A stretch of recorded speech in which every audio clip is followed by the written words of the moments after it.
ਤੁਸੀਂ ਸੁਣਾਓ। ਬਸ ਆਪਾਂ ਕੱਲ ਦਾ ਜਿਹੜਾ ਹੈਗਾ ਉਸ ਤੋਂ ਅੱਗੇ ਸ਼ੁਰੂ ਕਰਨ ਲੱਗੇ ਹਾਂ ਜੀ। ਕੱਲ ਆਪਾਂ 3 ਲੈ ਲਏ ਸੀਗੇ। ਆਪਾਂ ਮਹਾਰਾਜ ਨੇ ਸ਼ੁਰੂ ਕੀਤਾ ਸੀ ਮੋਹ ਤੋਂ। ਮੋਹ ਦੇ ਬਾਅਦ ਕਾਮ ਲਿਆ ਸੀ, ਫਿਰ ਕ੍ਰੋਧ ਲਿਆ ਸੀਗਾ। ਅੱਜ ਫਿਰ ਜਿਹੜਾ ਹੈਗਾ ਲੋਭ ਦੀ ਵਾਰੀ ਹੈ। ਲੋਭ ਤੇ ਹੰਕਾਰ। ਇਹ 48ਵਾਂ ਹੈਗਾ ਜੀ ਸ਼ਲੋਕ, ਸੰਸਕ੍ਰਿਤੀ ਸ਼ਲੋਕ 1358 ਅੰਗ ਤੇ 5ਵੀਂ ਪਾਤਸ਼ਾਹੀ ਦੇ ਲਿਖੇ ਹੋਏ। हे लोभा लंपट संग सिर मोरा है, अनक लहरी कलोलते। हे लोभा लंपट लोभ नहीं हैगा। लंपट इन्हां दा मतलब हुंदा लिपट जांदे आ तेरे नाल। संग सिर मोरा है, सिर मोरा है मतलब चंगे चंगे वड्डे वड्डे सिरमोर बंदे जिहड़े हैगे ਉਹ ਵੀ ਜਿਹੜੇ ਹੈਗੇ ਤੇਰੀ ਸੰਗਤ ਦੇ ਨਾਲ ਜਿਹੜੇ ਹੈਗੇ ਤੇਰੇ ਨਾਲ ਲਿਪਟ ਜਾਂਦੇ ਆ। हे ਲੋਭਾ ਲੰਪਟ ਸੰਗ ਸਿਰ ਮੋਰਾ, ਅਨਕ ਲਹਿਰੀ ਕਲੋਲ ਤੇ। ਉਹਨਾਂ ਦੇ ਅੰਦਰ ਵੀ ਲੋਭ ਦੀਆਂ ਵਿਕਾਰਾਂ ਦੀਆਂ ਅਨੇਕਾਂ ਹੀ ਲਹਿਰਾਂ ਚੱਲਦੀਆਂ ਹੈ ਫਿਰ ਤੇਰੀ ਸੰਗਤ ਦੇ ਨਾਲ। ਤਾਵੰਤ ਜੀਆ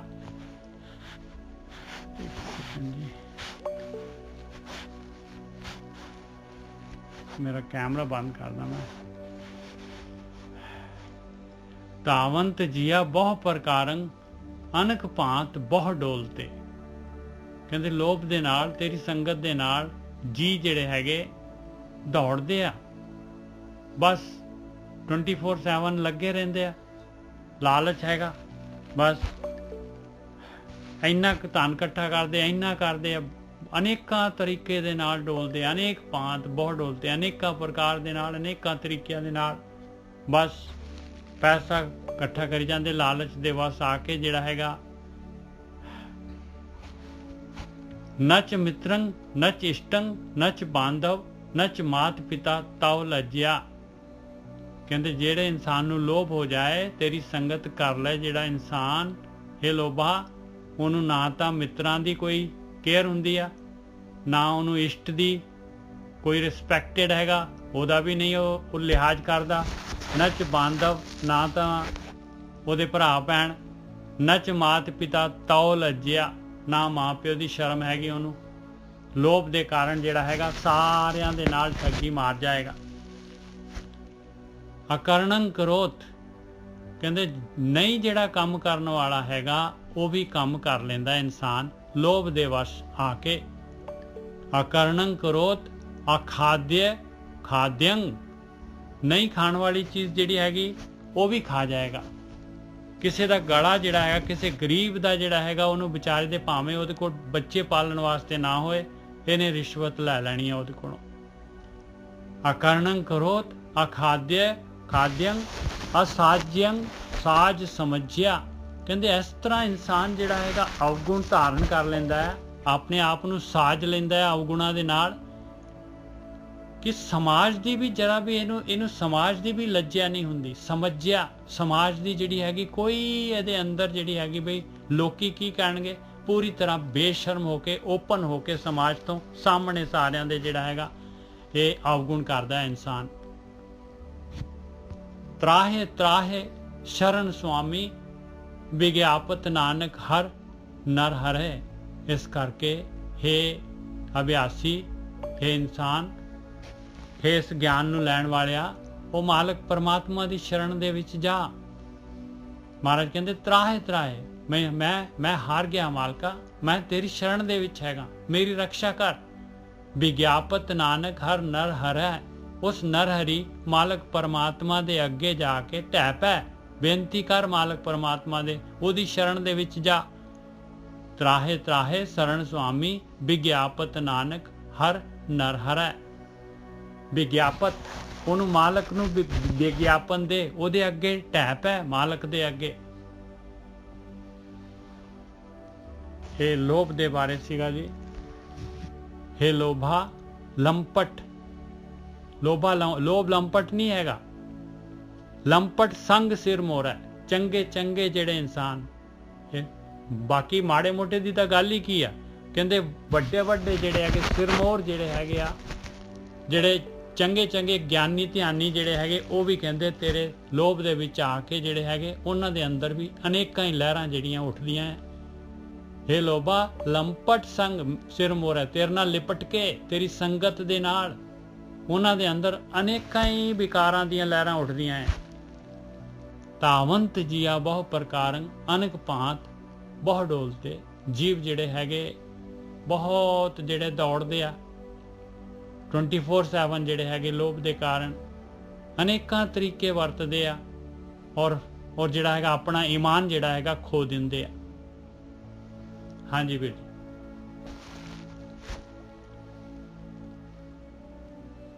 ਸਾਧ ਸੰਗਤ ਜੀ, ਵਾਹਿਗੁਰੂ ਜੀ ਕਾ ਖਾਲਸਾ ਵਾਹਿਗੁਰੂ ਜੀ ਕੀ ਫਤਿਹ। ਅੱਜ ਦਾ ਲੋਭ ਜਿਹੜਾ ਇੱਕ ਸ਼ਬਦ ਆ, ਬਹੁਤ ਹੀ ਕੀਮਤੀ, ਬਹੁਤ ਹੀ ਕਮਾਲ ਦਾ ਸ਼ਬਦ। ਮੈਨੂੰ ਇਹਦੇ ਬਾਰੇ ਪਤਾ ਨਹੀਂ, ਸੱਚ ਪੁੱਛਿਓ। 2 ਮਿੰਟ ਮੈਂ ਬੈਠਾ ਤੇ ਮੈਂ ਵਿਚਾਰ ਕੀਤੀ, ਨੇਚਰ ਸਾਹਿਬ ਦੀਆਂ ਮੈਂ ਗੱਲਾਂ ਸੁਣ ਰਿਹਾ ਸਾਂ ਕਿ ਕਿੱਡਾ ਖਤਰਨਾਕ ਹੁੰਦਾ ਹੈ ਲੋਭ। ਇਹ ਬੰਦੇ ਨੂੰ ਦੈਤ ਬਣਾ ਦਿੰਦਾ। ਐਡਾ ਬੰਦਾ ਖਤਰਨਾਕ ਹੋ ਜਾਂਦਾ ਹੈ। ਉਹ ਕੀ ਕਰਦਾ ਹੈ, ਉਹਦੀਆਂ ਅੱਖਾਂ 'ਚ ਇੱਕ ਐਸੀ ਚਮਕ ਆ ਜਾਂਦੀ ਹੈ, ਉਹ ਦੂਜੇ ਦੀ ਕਿਡਨੀ ਕੱਢ ਕੇ ਵੇਚ ਸਕਦਾ ਹੈ, ਉਹ ਦੂਜੇ ਦੇ ਸਰੀਰ ਦੇ ਅੰਗ ਕੱਢ ਕੇ ਵੇਚ ਸਕਦਾ ਹੈ। ਉਹਦੇ ਲਈ ਕੋਈ ਆਪਣਾ ਨਹੀਂ ਹੈਗਾ ਲੋਭ ਵਾਲੇ ਬੰਦੇ ਲਈ। ਬਿਲਕੁਲ। ਆਪ ਦੇਖੋ ਕਿੱਡਾ ਖਤਰਨਾਕ। ਮੈਂ ਬੜੀਆਂ ਕੰਟਰੀਆਂ ਦੇ ਵਿੱਚ ਜਾਣਾ, ਕੰਮ ਕਰਦਾ। ਕਈ ਗਰੀਬ ਕੰਟਰੀਆਂ ਨੇ ਔਰ ਵੱਡੀਆਂ ਕੰਟਰੀਆਂ ਕੀ ਕਰਦੀਆਂ, ਉਹਨਾਂ ਦਾ ਰਿਸੋਰਸ ਹੈਗੇ ਨਾ, ਨਿੱਜਰ ਸਭ ਚੋਰੀ ਕਰ ਲੈਂਦੇ ਨੇ ਲੋਕ। ਬਿਲਕੁਲ ਚੋਰੀ ਕਰ ਲੈਂਦੇ। ਹੁਣ ਅਮਰੀਕਾ ਨੇ ਦੇਖ ਲਓ ਜਿਹੜੇ ਹੈਗੇ ਸਾਰੇ ਤੇਲ ਤੂਲ ਜਿਹੜੇ ਹੈਗੇ ਕਬਜ਼ੇ ਕੀਤੇ ਹੋਏ, ਈਰਾਨ ਇਰਾਕ ਵਗੈਰਾ ਸਭ ਜਗ੍ਹਾ ਤੇ। ਹਾਂ, ਤੇ ਔਰ ਇਹ ਨਿੱਜਰ ਸਾਹਿਬ ਇਹ ਇਸੇ ਕਰਕੇ ਤੇ ਲੋਕ, ਉਹ ਜਿਹੜੇ ਦੇਸ਼ 'ਚ ਮਾੜਾ ਧਨ ਜਾਂਦਾ ਹੈ ਨਾ ਨਿੱਜਰ ਸਾਹਿਬ, ਉਹ ਸੁਖੀ ਨਹੀਂ ਹੋ ਸਕਦਾ। ਉਹ ਲੋਕ ਮਾਨਸਿਕ ਬਿਮਾਰੀਆਂ ਦੇ ਤੋਂ ਪੀੜਤ ਹੋਣਗੇ, ਕਿਉਂਕਿ ਉਹ ਅੰਨ ਜਿਹੜਾ ਬਾਣੀ 'ਚ ਲਿਖਿਆ, ਜਦੋਂ ਗੁਰੂ ਨਾਨਕ ਪਾਤਸ਼ਾਹ ਨੇ ਮਨਾ ਕੀਤਾ ਹੈ ਕਿ ਇਹ ਜਿਹੜੀ ਰੋਟੀ ਹੈ ਇਹ 'ਚ ਲਹੂ ਆ। ਵੇਖਿਆ ਉਹਨਾਂ ਫੋਟੋ 'ਚ ਬਣਾਇਆ ਜਿੱਦਾਂ ਮਰਜ਼ੀ ਆ, ਪਰ ਅਸਲ 'ਚ ਉਹਨਾਂ ਨੇ ਚਲੋ ਲਹੂ ਕੱਢਿਆ ਕਿ ਨਹੀਂ ਕੱਢਿਆ ਉਹ ਗੱਲ ਵੱਖਰੀ। ਪਰ ਉਹਨਾਂ ਨੇ ਇਹ ਕਿਹਾ ਕਿ ਇਹ ਜਿਹੜਾ ਕਿਸਾਨ, ਇਹ ਬੰਦਾ ਸਾਰਾ ਦਿਨ ਕੰਮ ਕਰਨ ਦਿਆ ਔਰ ਸ਼ਾਮ ਨੂੰ ਥੋੜੇ ਜਿਹੇ ਪੈਸੇ ਕਮਾਉਂਦਾ ਹੈ, ਉਹਦੀ ਰੋਟੀ ਆ। ਇਹ ਮਿਹਨਤ ਦੀ ਹੱਕ ਤੇ ਹਲਾਲ ਦੀ ਕਮਾਈ ਹੈ, ਔਰ ਤੂੰ ਕੋਈ ਕੰਮ ਨਹੀਂ ਕਰਦਾ। ਤੂੰ ਉਹ ਏਦਾਂ ਦਾ ਬਹਾਨਾ ਬਣਾਇਆ ਕਿ ਇੱਕ ਚੱਕੀ ਚਲਾਈ ਆ ਕਿ ਉਹ ਕਰਜ਼ਾ ਦੇ ਕੇ ਲੋਕਾਂ ਦੇ ਗਲਾਂ 'ਚ ਸੋਨੇ ਦੀਆਂ ਬੇੜੀਆਂ ਪਾ ਕੇ ਉਹਨਾਂ ਨੂੰ ਧੂਈ ਫਿਰਦਾ, ਹਰ ਸਾਲ ਲਈ ਜਾਣਾ, ਔਰ ਤੂੰ ਤੇ ਕੰਮ ਕਰਦਾ ਨਹੀਂ ਹੈ। ਇਹ ਤੇਰੇ ਪੈਸੇ ਕਿੱਥੋਂ ਆਏ? ਇਹ ਸਾਧ ਸੰਗਤ ਜੀ, ਇੱਕ ਜਸਟ ਬੁਰਾ ਨਾ ਮੰਨਿਓ, ਇਹ ਪੈਸਾ ਬਹੁਤ ਮਾੜਾ ਹੈ, ਕਾਫੀ ਮਾੜਾ। ਇਹ ਪੈਸਾ ਸੁੱਖ ਨਹੀਂ ਦੇ ਸਕਦਾ ਸਾਨੂੰ, ਜਿਹੜਾ ਆਪਾਂ ਲੋਭ ਕੀਤਾ, ਜਿਹੜਾ ਮੇਰਾ ਹੱਕ ਹੀ ਨਹੀਂ ਹੈਗਾ। ਮੈਂ ਚੁੱਕ ਲਿਆਉਂਗਾ, ਕੀ ਦੱਸੋ ਮੈਨੂੰ ਖੁਸ਼ੀ ਦਊਗਾ? ਦੱਸੋ, ਜਿਹੜੀ ਰੋਟੀ ਤੁਸੀਂ ਖਾਓਗੇ ਉਸ ਪੈਸੇ ਦੀ, ਆਪਾਂ ਜਸਟ ਨੋਰਮਲੀ ਗੱਲ ਕਰਦੇ ਹਾਂ, ਧਰਮ ਤੋਂ ਬਾਹਰ ਜਾਂਦੇ ਹਾਂ। ਧਰਮ ਤੋਂ ਆਪਾਂ ਇੱਕ ਸੰਸਾਰਿਕ ਤੌਰ ਤੇ ਸੋਚਦੇ ਹਾਂ, ਜਿਹੜੀ ਚੀਜ਼ ਤੇ ਮੇਰਾ ਹੱਕ ਹੀ ਨਹੀਂ ਹੈ ਬੰਦਾ, ਔਰ ਬੰਦਾ ਏਦਾਂ ਕਰਦਾ, ਅਕਸਰ ਕਰਦਾ, ਦੂਜੇ ਦਾ ਹੱਕ ਮਾਰ ਲੈਂਦਾ। ਮੈਂ ਇੱਕ ਮੇਰੀ ਗੱਲ ਯਾਦ ਰੱਖਿਓ ਸਾਧ ਸੰਗਤ ਜੀ, ਤੁਸੀਂ ਘਾਟਾ ਖਾ ਲਿਓ, ਤੁਹਾਡੇ ਨਾਲ ਕੋਈ ਠੱਗੀ ਮਾਰ ਲੇ, ਕੋਈ ਗੱਲ ਨਹੀਂ ਜੇ, ਕੋਈ ਨੁਕਸਾਨ ਨਹੀਂ ਜੇ। ਪਰਮਾਤਮਾ ਭਲਾ ਕਰੇ ਜਿਹਨੇ ਤੁਹਾਡੇ ਨਾਲ ਠੱਗੀ ਮਾਰੀ ਹੈ। ਸ਼ੁਕਰ ਕਰੋ ਤੁਹਾਡੇ ਪਾਪ ਹੀ ਲੈ ਗਿਆ, ਤੁਸੀਂ ਨਾ ਕਿਹਨਾਂ ਠੱਗੀ ਮਾਰਿਓ। ਕਿਉਂਕਿ ਉਹ ਲਾਲਚ ਚ ਆ ਕੇ ਬੰਦਾ ਨਿੱਜਰ ਸਾਹਿਬ ਐਸਾ ਕਰਮ ਤੇ ਕਰਦਾ ਹੈ, ਉਹ ਫਿਰ ਨਿੱਜਰ ਸਾਹਿਬ ਉਹਨੂੰ ਛੱਡਣਾ ਬੜਾ ਔਖਾ ਕਰਮ ਨੂੰ, ਉਹ ਬੰਧਨ ਹੈਗਾ।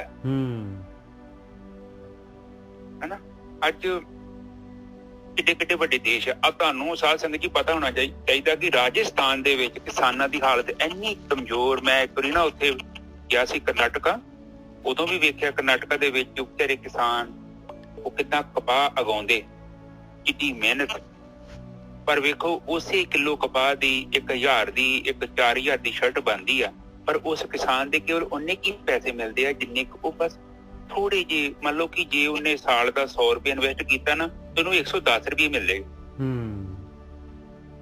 ਹੁਣ ਉਹ ਫੈਕਟਰੀਆਂ ਤੇ ਅਮੀਰ ਹੋ ਗਈਆਂ। ਇਹ ਤੁਹਾਨੂੰ ਵੀ ਪਤਾ ਹੈ ਕਿ ਫੈਕਟਰੀਆਂ ਅਮੀਰ ਹੋ ਗਈਆਂ ਨੇ, ਉਹ ਭਾਵੇਂ ਕਿਤੇ ਮਰਜ਼ੀ ਬਣਦੇ ਨੇ, ਪਰ ਤੁਸੀਂ ਦੱਸੋ ਕਿ ਉਹ ਪੈਸਾ ਉਹਨਾਂ ਨੂੰ ਖੁਸ਼ੀ ਦਊਗਾ? ਇਹ ਦੇਖੋ, ਇਹ ਪੈਸਾ ਕਿੱਥੋਂ ਆਉਂਦਾ? ਮਿਹਨਤ ਦੀ ਕਮਾਈ ਨਾਲ ਤੇ ਪੈਸਾ ਇਕੱਠਾ ਹੋਣਾ ਨਹੀਂ ਤੁਹਾਡੇ ਕੋਲ, ਕਿਤੇ ਨਹੀਂ ਹੋਊਗਾ। ਤੁਸੀਂ ਇਹ ਨਹੀਂ ਕਿ 100 ਕਿੱਲਾ ਪੈਲੀ ਲੈ ਲੋਗੇ ਨਿੱਜਰ ਸਾਹਿਬ। ਹਾਂ, ਬਾਣੀ ਕਹਿੰਦੀ ਹੈ, ਗੁਰੂ ਨਾਨਕ ਸਾਹਿਬ ਸਰਟੀਫਾਈ ਕਰਦੇ ਆ, ਕਹਿੰਦੇ ਕਿ ਮਾਇਆ ਜਿਹੜੀ ਹੈਗੀ ਪਾਪਾਂ ਬਾਝੋਂ ਹੋਏ ਨਹੀਂ, ਮੂਹਿਆਂ ਸਾਥ ਨਾ ਜਾਈ। ਦੇਖ ਲਓ। ਹਾਂ ਹਾਂ, ਵੇਖ ਲਓ, ਪਾਪਾਂ ਤੋਂ ਬਾਅਦ ਇਕੱਠੀ ਨਹੀਂ ਹੁੰਦੀ।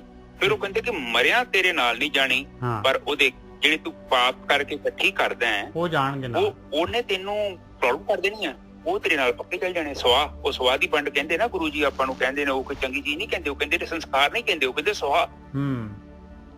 ਤੇਰੇ ਕਰਮਾਂ ਦੀ ਤੇਰਾ ਬੁਲਾਇਆ ਆਇਆ, ਤੇਰੇ ਨਾਲ ਸਵਾਹ ਦੀ ਵੰਡ ਜਾਣੀ ਔਰ ਪੱਕੀ ਜਾਣੀ ਹੈ, ਗਰੰਟੀ ਹੈ। ਦੇਖੋ, ਜਿਹੜਾ ਖੇਤ ਸਰੀਰ ਬੀਜਿਆ ਅੰਤ ਖਲੋਇਆ ਆਏ, ਜਿਵੇਂ ਸਭ ਇਦਾਂ ਹੀ ਹੈ ਨਾ। ਤੂੰ ਖੇਤ ਸਰੀਰ ਜੋ ਬੀਜੇ ਸੋ ਅੰਤ ਖਲੋਇਆ ਆਏ। ਬਿਲਕੁਲ। ਕਹਿੰਦੇ ਜੇ ਸਰੀਰ ਰੂਪੀ ਖੇਤ ਆ, ਜਿੱਦਾਂ ਜ਼ਮੀਨ ਚ ਆਪਾਂ ਜੋ ਚੀਜ਼ ਬੀਜੀ ਆ ਉਹ ਹੀ ਉਗਦੀ ਹੈ। ਸਰੀਰ ਦੇ ਵਿੱਚ ਬੀਜਣਾ ਇਹੋ ਹੀ ਹੈ ਕਿ ਜਿਹੜੀ ਆਪਾਂ ਜਿੱਦਾਂ ਦੀ ਆਪਾਂ ਕਰਮ ਕਰਦੇ ਹਾਂ। ਅੱਜ ਵੇਖੋ ਕਿੱਡਾ ਵੱਡਾ ਉਹਨਾਂ ਨੇ, ਮੈਂ ਹੈਰਾਨ ਹੁੰਦਾ ਕਈ ਵਾਰੀ ਕਿ ਜਿਹੜੇ ਸਾਡੇ ਬਜ਼ੁਰਗ ਨੇ, ਜਿਹੜੇ ਸੰਤ ਹੋਏ ਨੇ, ਜੋ ਵੀ ਰਿਸ਼ੀ ਮੁਨੀ, ਜਿੱਥੋਂ ਵੀ ਇਹ ਗਿਆਨ ਆਇਆ ਹੈ ਕਿ ਵੇਲੋ ਨਾ ਕਿੱਦਾਂ ਉਹਨਾਂ ਕਿਹਾ ਕਿ ਕਾਮ, ਕ੍ਰੋਧ, ਲੋਭ, ਮੋਹ, ਹੰਕਾਰ ਪੰਜ ਨੇ। ਉਸੇ ਤਰ੍ਹਾਂ ਪੰਜ ਤੱਤ ਨੇ ਆ ਜਿਹੜੇ ਧਰਤੀ, ਪਾਣੀ, ਆਕਾਸ਼, ਹਵਾ ਤੇ ਅਗਨ। ਇਹ ਕਿੱਦਾਂ ਜੋੜੀਆਂ ਨੇ ਚੀਜ਼ਾਂ, ਪੰਜ ਪੰਜ ਆਪਣੀਆਂ ਉਂਗਲਾਂ ਨੇ। ਇਹ ਕੁਦਰਤੀ ਤੌਰ ਤੇ ਜਿੱਦਾਂ ਨਾ ਮੈਂ ਮਹਿਸੂਸ ਕਰਦੇ ਆ ਕਿ ਕਿੱਦਾਂ ਉਹ ਕੁਦਰਤ ਨੇ ਜਿਹੜਾ ਉਹਨੂੰ ਪਰਮੇਸ਼ਵਰ ਕਿਹਾ, ਪੰਚ ਪਰਮੇਸ਼ਰ, ਮਤਲਬ ਉਹ ਪੰਜ ਦਾ ਮਤਲਬ ਪੰਜ ਤੱਤਾਂ ਦਾ ਜਿਹੜਾ ਹੈਡ ਹੈ ਉਹਨੂੰ ਪਰਮਾਤਮਾ ਕਿਹਾ ਗਿਆ, ਪੰਜਾਂ ਦਾ ਕੰਟਰੋਲਰ, ਹਨਾ। ਜਿੱਦਾਂ ਪਿੰਡਾਂ 'ਚ ਸਰਪੰਚ ਨਹੀਂ ਹੁੰਦਾ, ਉਸੇ ਹੀ ਤਰ੍ਹਾਂ ਦੇਖੋ ਹੁਣ ਇੱਥੇ ਆਪਾਂ ਇਹ ਸੋਚੀਏ ਕਿ ਲਾਲਚ ਜਿਹੜੀ ਏਡੀ ਖਤਰਨਾਕ ਚੀਜ਼ ਆ। ਲਾਲਚ ਕੀ ਕਰਦੀ ਆ? ਸਾਨੂੰ ਜਾਨਵਰ ਬਣਾ ਦਿੰਦੀ ਹੈ।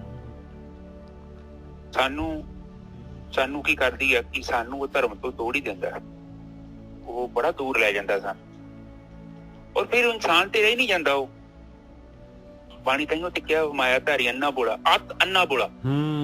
ਸ਼ਬਦ ਨਾ ਸੁਣੀ ਬਹੁ ਰੋਲ ਕੇ ਚੋਲਾ। ਹਾਂ, ਉਹਨੂੰ ਸ਼ਬਦ ਸੁਣਨਾ ਨਹੀਂ ਵਿਚਾਰੇ ਨੂੰ, ਕਿਉਂਕਿ ਉਹ ਤੇ ਐਸਾ। ਆਪ ਜਸਟ ਸੋਚੋ, ਜਸਟ ਇੱਕ ਸੈਕਿੰਡ ਆਪ ਰਿਅਲਾਈਜ਼ ਕਰੋ, ਜਿਹੜੀ ਚੀਜ਼ ਤੇ ਮੇਰਾ ਹੱਕ ਨਹੀਂ ਆ ਉਹ ਮੈਂ ਚੀਜ਼ ਚੁੱਕ ਲਈ ਆ, ਕੀ ਕਰੂਗੀ ਉਹ ਚੀਜ਼? ਮੈਨੂੰ ਛੱਡੂਗੀ? ਆਪ ਜਸਟ ਸੋਚੋ, ਗੁਰੂਆਂ ਦਾ ਜੀਵਨ ਕਿੰਨਾ ਸਾਦਾ ਸੀ, ਬਿਲਕੁਲ ਹੀ ਸਿੰਪਲ ਜੀਵਨ, ਬਿਲਕੁਲ ਹੀ ਸਿੰਪਲ। ਗੁਰੂ ਗੋਬਿੰਦ ਸਿੰਘ ਜੀ ਨੇ ਵੇਖੋ ਇੱਕ ਟਾਈਮ ਤੇ ਉਹ ਕਿਲ੍ਹਾ ਬਣਾਇਆ ਤੇ ਉਹਨੂੰ ਛੱਡ ਵੀ ਦਿੱਤਾ, ਆਖਰ ਤੇ ਫਿਰ ਬੱਚੇ ਵੀ ਵਾਰਤੇ। ਔਰ ਇਹ ਬੱਚੇ ਬਾਰੇ ਉਹ ਵੀ ਕਿਹਾ ਕਿ ਜਾਣ ਤੋਂ ਪਹਿਲਾਂ ਕਿ ਇਹ 4 ਵਾਰਦੇ ਆ ਤੇ ਕਈ ਹਜ਼ਾਰ ਮੈਂ ਪੈਦਾ ਕਰਕੇ ਚੱਲਿਆ। ਉਹ ਸੱਚੀ ਗੱਲ ਹੈ। ਅੱਜ ਜੇ ਆਪਣੀ ਕੌਮ ਇੱਕ ਵੱਖਰੀ ਕੌਮ, ਸਿੱਖ ਨਾਲ ਦੀ ਕੌਮ ਕੋਈ ਨਹੀਂ, ਬੜੀ ਸ਼ਾਨਦਾਰ ਕੌਮ ਹੈ। ਮੈਂ ਇਸ ਮਹਿਸੂਸ ਕਰਦਾ ਕਿ ਇੱਕ ਕੌਮ ਨੂੰ ਸਾਡੇ ਨਾ ਖੂਨ ਦੇ ਵਿੱਚ ਉਹ ਗੁਰੂ ਗੋਬਿੰਦ ਸਿੰਘ ਜੀ ਦੀ ਜਿਹੜੀ ਹੈ ਨਾ ਤਸੀਰ ਚੱਲਦੀ ਹੈ। ਬਹੁਤ ਘੱਟ ਹੋਊਗਾ, ਚਲੋ ਹੋ ਜਾਂਦੇ ਨੇ, ਕਈ ਕੌਮਾਂ ਦੇ ਵਿੱਚ ਮਾੜੇ ਬੰਦੇ ਪੈਦਾ ਹੋ ਜਾਂਦੇ ਨੇ, ਪਰ ਅਕਸਰ ਜਿਹੜੀ ਸਿੱਖ ਕੌਮ ਆ, ਸਾਡਾ ਇੱਕ ਧਰਮ ਹੈ, ਸਾਡੇ ਧਰਮ ਦੇ ਵਿੱਚ ਇਹੋ ਚੀਜ਼ ਸਿਖਾਈ ਗਈ ਹੈ ਕਿ ਤੂੰ ਸੱਜਣਾ ਦੂਜੇ ਦਾ ਹੱਕ ਨਾ ਮਾਰੇ, ਤੂੰ ਵੰਡੇਗਾ, ਤੂੰ ਲੰਗਰ ਲਾਵੇਂਗਾ, ਤੇਰੇ ਹੱਥੋਂ ਦਾਨ ਹੋਊਗਾ ਤੇ ਤੇਰੀ ਮਾਇਆ ਦੀ ਪਕੜ ਘਟੂਗੀ। ਆਪ ਜਸਟ ਸੋਚੋ, ਅੱਜ ਇਹਨਾਂ ਲੋਕਾਂ ਨੇ ਵੇਖੋ ਜਿਹੜੀਆਂ ਸਰਾਵਾਂ ਉੱਥੇ ਚਾਰਜ ਲੈਂਦੇ ਨੇ, ਕਿਸੇ ਕੋ 500, ਕਿਸੇ 1000। ਪੁਰਾਣੇ ਜ਼ਮਾਨੇ ਦੇ ਜਿੰਨੇ ਮੈਂ ਬੁੰਗੇ ਵੇਖੇ ਨਾ, ਪਿੰਡਾਂ ਨੇ ਬੁੰਗੇ ਬਣਾਏ ਸੀ। ਆਪ ਦੇਖੋ ਸਾਡੇ ਬਜ਼ੁਰਗ ਕਿਹੋ ਜਿਹੇ ਸਨ। ਸਾਡੇ ਬਜ਼ੁਰਗਾਂ ਨੂੰ ਪਤਾ ਸੀ ਕਿ ਲੋਕਾਂ ਕੋਲ ਪੈਸੇ ਨਹੀਂ ਹੈਗੇ, ਕੋਈ ਗੁਰਦੁਆਰੇ ਆਊਗਾ ਉਹਨੂੰ ਫ੍ਰੀ ਅਕੋਮੋਡੇਸ਼ਨ ਮਿਲਣੀ ਚਾਹੀਦੀ ਹੈ ਨੀਚੇ ਸਾਹਿਬ, ਬਿਲਕੁਲ ਮਿਲਣੀ ਚਾਹੀਦੀ ਹੈ ਜੀ। ਦੇਖੋ ਅੱਜ ਆਪਾਂ ਕਿੱਥੇ ਗਏ ਆ, ਆਪਾਂ ਲੋਕਾਂ ਨੂੰ ਵੋਟਾਂ ਪਾ ਤੇ ਦਿੰਦੇ ਆ। ਹੁਣ ਐਜੀਪੀਸੀ ਦੀਆਂ ਹਰ ਸਾਲ ਵੋਟਾਂ ਹੁੰਦੀਆਂ, ਪਰ ਆਪਾਂ ਲੋਕ ਵੋਟ ਪਾ ਦਿੰਦੇ ਆ। ਪਰ ਮੈਂ ਕਹਿੰਦਾ ਇਹ ਪਾਪ ਹੈਗਾ, ਜਿਹਨੂੰ ਵੀ ਪਾਤੀ ਜੇ ਉਹਨੇ ਨਿੱਜਰ ਸਾਹਿਬ, ਅਸੀਂ ਵੀ ਜ਼ਿੰਮੇਵਾਰ ਹਾਂ। ਬਿਲਕੁਲ ਗੋਰਕੀ ਸਾਹਿਬ, ਦੇਖੋ ਜਿਹੜੀ ਐਕਚੁਅਲੀ ਇਹ ਐਸਜੀਪੀਸੀ ਜਿਹੜੀ ਹੈ ਨਾ, ਆਪਣੀ ਮੁੱਖ ਹੈਗੀ ਆ, ਦੇਖੋ ਸਭ ਤੋਂ ਮੁੱਖ ਟਾਪ ਦੇ ਉੱਤੇ ਹੈਗੀ ਆ ਸੰਸਥਾ, ਸਿੱਖਾਂ ਨੂੰ ਰਿਪਰੈਜ਼ੈਂਟ ਕਰਦੀ ਆ। ਔਰ ਉਹ ਜਿਹੜੇ ਹੈਗੇ ਉਹਦੇ ਅੰਦਰ ਦੇਖੋ ਜਿਹੜਾ ਹੈਗਾ, ਆਪਾਂ ਜਿਹੜੇ ਹੈਗੇ ਜਿਹੜੇ ਆਉਂਦੇ ਆ ਵਿਚਾਰੇ ਹਰਿਮੰਦਰ ਸਾਹਿਬ ਦਰਸ਼ਨ ਕਰਨ ਵਾਸਤੇ, ਤੇ ਉਹਨਾਂ ਤੋਂ ਜਿਹੜੇ ਹੈਗੇ ਚਾਰਜਸ ਲੈਂਦੇ ਆ। ਕਿਉਂਕਿ ਮੈਂ ਵੀ ਇੱਥੋਂ ਗਿਆ ਸੀਗਾ, ਮੈਨੂੰ ਵੀ ਨਹੀਂ ਦੇ ਰਹੇ ਸੀਗੇ, ਬੜੀ ਮੁਸ਼ਕਿਲ ਨਾਲ ਫਿਰ ਜਿਹੜਾ ਹੈਗਾ ਉਹ ਫਿਰ ਫਾਰਨਰ ਕਰਕੇ ਉਹਨਾਂ ਨੇ ਜਿਹੜਾ ਹੈਗਾ ਫਿਰ ਉਹਨਾਂ ਨੇ ਦਿੱਤਾ ਭਾਈ। ਹਾਂਜੀ ਇਵੇਂ ਦਾ ਹੈਗਾ। ਪਤਾ ਕੀ ਹੈ ਨਿੱਜਰ ਸਾਹਿਬ, ਇਹਦੇ ਵਿੱਚ ਇਹ ਕਈ ਵਾਰੀ ਮੈਂ ਹੈਰਾਨ ਹੁੰਦਾ, ਕਿਸੇ ਦਾ ਰੁਪਈਆ ਚੁੱਕਣ ਨੂੰ ਜੀ ਨਹੀਂ ਕਰਦਾ ਆਪਣਾ। ਜਸਟ ਜੇ ਤੁਹਾਡਾ ਜ਼ਮੀਰ ਜਿੰਦਾ ਨਾ ਨਿੱਜਰ ਸਾਹਿਬ 1 ਰੁਪਇਆ ਵੀ ਪਿਆ ਨਾ ਤੇ ਮੰਦਰੋਂ ਆਵਾਜ਼ ਆਉਂਦੀ ਆ ਕਿ ਨਹੀਂ ਚਰਨਜੀਤ ਤੇ ਤੇਰਾ ਨਹੀਂ ਹੈਗਾ। ਆਪ ਜਸਟ ਸੋਚੋ। ਔਰ ਜਦੋਂ ਆਪਾਂ ਕਿਸੇ ਦੇ ਇੰਨੇ ਪੈਸੇ ਚੁੱਕਦੇ ਆ ਔਰ ਲਾਲਚ ਵਿੱਚ ਆ ਕੇ, ਅੱਜ 2 ਮਿੰਟ ਸਾਧ ਸੰਗਤ ਜੀ ਤੁਹਾਡੀ ਨਾਲ ਗੱਲ ਕਰਨਾ ਚਾਹੁੰਦਾ ਇਸੇ ਲਈ ਇਹ ਟੌਪਿਕ ਨੂੰ, ਕਿਉਂਕਿ ਇਹ ਸਾਡੇ ਜੀਵਨ 'ਚ ਨਾ ਬੜਾ ਆਉਂਦਾ ਹੈ, ਬੜਾ ਗਹਿਰਾ ਸੰਬੰਧ ਹੈ ਲਾਲਚ ਲੋਭ ਦਾ, ਬਹੁਤ ਹੀ ਮਾੜਾ। ਲੋਕੀ ਲਾਲਚ 'ਚ ਵੇਖੀਏ ਨਾ ਮੁੜ ਕੇ ਗੋਲੀ ਖਾ ਲੈਂਦੇ ਆ, ਲੋਭ 'ਚ ਆ ਕੇ ਖਾਣਾ ਵੀ ਵੱਧ ਖਾ ਲੈਂਦੇ ਨੇ ਸਾਹਿਬ ਲੋਕੀ, ਲੋੜ ਤੋਂ ਜ਼ਿਆਦਾ ਖਾ ਲੈਂਦੇ ਨੇ। ਹੁਣ ਪ੍ਰੋਬਲਮ ਪਤਾ ਕੀ ਹੈ ਦੇਸ਼ ਦੇ ਵਿੱਚ, ਸਾਰੀ ਦੁਨੀਆ 'ਚ ਪ੍ਰੋਬਲਮ ਪਤਾ ਕੀ ਹੈ, ਲੋਭ ਹੋ ਗਿਆ, ਲਾਲਚ ਹੋ ਗਿਆ। ਲੋਕੀ ਪੈਸੇ ਦੇ ਪਿੱਛੇ ਪਾਗਲ ਹੋ ਗਏ ਨੇ। ਇਸ ਟਾਈਮ ਕਿਸੇ ਵੀ ਤਰੀਕੇ ਨਾਲ ਪੈਸਾ ਮਿਲਣਾ ਚਾਹੀਦਾ ਹੈ, ਪੈਸਾ ਮਿਲਣਾ ਚਾਹੀਦਾ। ਔਰ ਪਤਾ ਹੈ ਜਿੰਨਾ ਪੈਸਾ ਅਮੀਰ ਲੋਕਾਂ ਕੋਲ ਆ, ਜੇਕਰ ਸਾਰਾ ਵੰਡਿਆ ਜਾਵੇ ਨਾ ਤੇ ਹਰ ਇੱਕ ਬੰਦਾ ਕਰੋੜਪਤੀ ਆ। ਆਪ ਜਸਟ ਸੋਚੋ, ਇੱਕ ਨਿੱਜਾ ਸਾਹਿਬ ਜੇਕਰ ਪੈਸਾ ਵੰਡ ਦਿੱਤਾ ਜਾਵੇ ਨਾ ਤੇ ਕਹਿੰਦੇ ਹਰ ਇੱਕ ਬੰਦਾ ਕਰੋੜਪਤੀ ਹੈ। ਮੈਂ ਨਹੀਂ ਕਹਿੰਦਾ ਕਿ ਚਲੋ ਉਹ ਪੈਸਾ ਵੰਡਣਾ ਚਾਹੀਦਾ, ਪਰ SGPC ਵਰਗੀ ਜਿੱਦਾਂ ਦੀ ਕਮੇਟੀ ਆ, ਇਹਨਾਂ ਕੋਲ ਇੰਨਾ ਪੈਸਾ ਹੈ, ਕਮ ਸੇ ਕਮ ਨੋ ਲਾਸ ਨੋ ਪ੍ਰੋਫਿਟ ਤੇ ਛੋਟੀਆਂ ਪਿੰਡਾਂ 'ਚ ਫੈਕਟਰੀਆਂ ਲਾਈਆਂ ਜਾਣ, ਜ਼ਿਆਦਾ ਨਹੀਂ ਤੇ 40-50 ਬੰਦੇ ਜਿਹੜੇ ਉੱਥੇ ਕੰਮ ਕਰਨ। ਕੋਈ ਵੀ ਬੰਦਾ 200-250-300 ਰੁਪਏ ਦੀ ਦਿਨ ਦੀ ਦਿਹਾੜੀ ਹੋਵੇ। ਜੇ ਨਿੱਜਾ ਸਾਹਿਬ ਏਦਾਂ ਦੀ ਸੋਚ ਹੋਵੇ ਨਾ ਤੇ ਆਪਣਾ ਪੰਜਾਬ 'ਚ ਲੋਕਾਂ ਨੂੰ ਭੁੱਖੇ ਮਰਨ ਦੀ ਲੋੜ ਨਹੀਂ। ਗੋਰਕੀ ਸਾਹਿਬ ਮੈਂ ਤਾਂ ਇੱਕ ਗੱਲ ਕਹਿਣਾ, ਦੇਖੋ ਗੋਰਕੀ ਸਾਹਿਬ ਇੱਕ ਗੱਲ ਕਹਿਣਾ ਹੈ, ਜੇ ਕਿਤੇ ਜਿਹੜਾ ਹੈ ਨਾ ਜਿੰਨਾ ਸ਼੍ਰੋਮਣੀ ਕਮੇਟੀ ਦਾ ਬਜਟ ਹੈਗਾ ਨਾ, ਇਹ ਪੰਜਾਬ ਗੌਰਮੈਂਟ ਦੇ ਬਜਟ ਤੋਂ ਜ਼ਿਆਦਾ ਹੈਗਾ। ਜੇ ਇਹ ਪੈਸਾ ਜਿਹੜਾ ਹੈਗਾ ਇੰਨਾ ਹੀ ਪੈਸਾ ਪੰਜਾਬ ਦੇ ਵਿੱਚ ਲੱਗ ਜਾਏ ਨਾ ਤੇ ਕੈਨੇਡਾ ਆਉਣ ਦੀ ਲੋੜ ਨਹੀਂ ਹੈ, ਕੈਨੇਡਾ ਅਮਰੀਕਾ ਆਉਣ ਦੀ ਲੋੜ ਨਹੀਂ ਹੈ ਕਿਸੇ ਨੂੰ। ਆਪਣੇ ਉੱਥੇ ਜਾਣਗੇ ਲੋਕੀ, ਤਰਸਣਗੇ ਉੱਥੇ ਪੰਜਾਬ 'ਚ ਜਾਣ ਵਾਸਤੇ, ਜੇ ਇੰਨਾ ਪੈਸਾ ਹੀ ਉੱਥੇ ਲੱਗ ਜੇ। ਹਾਂ ਨਿੱਜਰ ਸਾਹਿਬ, ਆਪ ਮੈਂ ਜਸਟ ਇਹ ਸੋਚਦਾ ਨਾ ਕਿ ਬਾਬੇ ਸ਼ਹੀਦੀ ਸਾਡੇ ਨਾਲ ਲੱਗੇ ਨਾ ਗੁਰਦੁਆਰਾ ਨਿੱਜਰ ਸਾਹਿਬ, ਹਾਂਜੀ ਛੋਟਾ ਜਿਹਾ ਗੁਰਦੁਆਰਾ ਹੈ ਇਹ। ਮੈਂ 88 ਚ 90 ਦੇ ਲਾਗੇ ਬਣੇ ਹੀ ਆਏ ਅੰਮ੍ਰਿਤਸਰ, ਮੈਨੂੰ ਪੱਕਾ ਯਾਦ ਨਹੀਂ। ਨਿੱਜਰ ਸਾਹਿਬ ਪਤਾ ਹੀ ਨਹੀਂ ਕਿੰਨੇ ਸਾਲਾਂ ਬਾਅਦ ਉੱਥੇ ਲੰਗਰ ਸ਼ੁਰੂ ਕੀਤਾ। ਨਿੱਜਰ ਸਾਹਿਬ ਇੰਨਾ ਚੜਾਵਾ ਬਾਬਾ ਦੀਪ ਸਿੰਘ ਦੇ ਗੁਰਦੁਆਰੇ, ਲੰਗਰ ਤੱਕ ਨਹੀਂ ਹੈਗਾ ਸੀ। ਦੇਖੋ ਉਹ ਲੰਗਰ ਉੱਥੇ ਇੱਕ ਕਮੇਟੀ ਬਣੀ ਆ, ਉਹ ਲਾਉਂਦੀ ਸੀ, ਫਿਰ ਇਹਨਾਂ ਸ਼ਰਮੋ ਸ਼ਰਮੀ ਉੱਥੇ ਲੰਗਰ ਲਾਉਣਾ ਸ਼ੁਰੂ ਕੀਤਾ। ਦੇਖੋ ਬਿਲਕੁਲ ਆਪ ਜਸਟ ਕਰੋ, ਸੋਚੋ ਕਿ ਦਿੰਦੇ ਹੀ ਨਹੀਂ ਕੁਛ। ਉੱਥੇ ਇੱਕ ਬਰਫੀ ਵਰਤਾਉਂਦੇ ਸੀ ਨਿੱਜਰ ਸਾਹਿਬ, ਇੱਕ ਪਰਿਵਾਰ ਸੀ, ਉਹ ਬਰਫੀ ਦਾ ਪ੍ਰਸ਼ਾਦ ਵੰਡਦੇ ਸੀ ਬਾਬੇ ਦੀਪ ਸਿੰਘ। ਵੇਖ ਲਓ ਐਸਾ ਬਹਾਨਾ ਬਣਾਇਆ ਕਿ ਤੁਹਾਡੀ ਬਰਫੀ 'ਚ ਸਿਗਰਟ ਨਿਕਲ ਆਈ। ਨਿੱਜਰ ਸਾਹਿਬ ਵੇਖੋ ਬਹਾਨਾ ਬਣਾਇਆ, ਉਹਨਾਂ ਦੀ ਬਰਫੀ ਬੰਦ ਕਰਤੀ। ਆਪ ਜਸਟ ਸੋਚੋ, ਇਹਨੂੰ ਲਾਲਚ ਨਹੀਂ ਕਵਾਂਗੇ ਤੇ ਕੀ ਕਹੂੰਗਾ ਮੈਂ।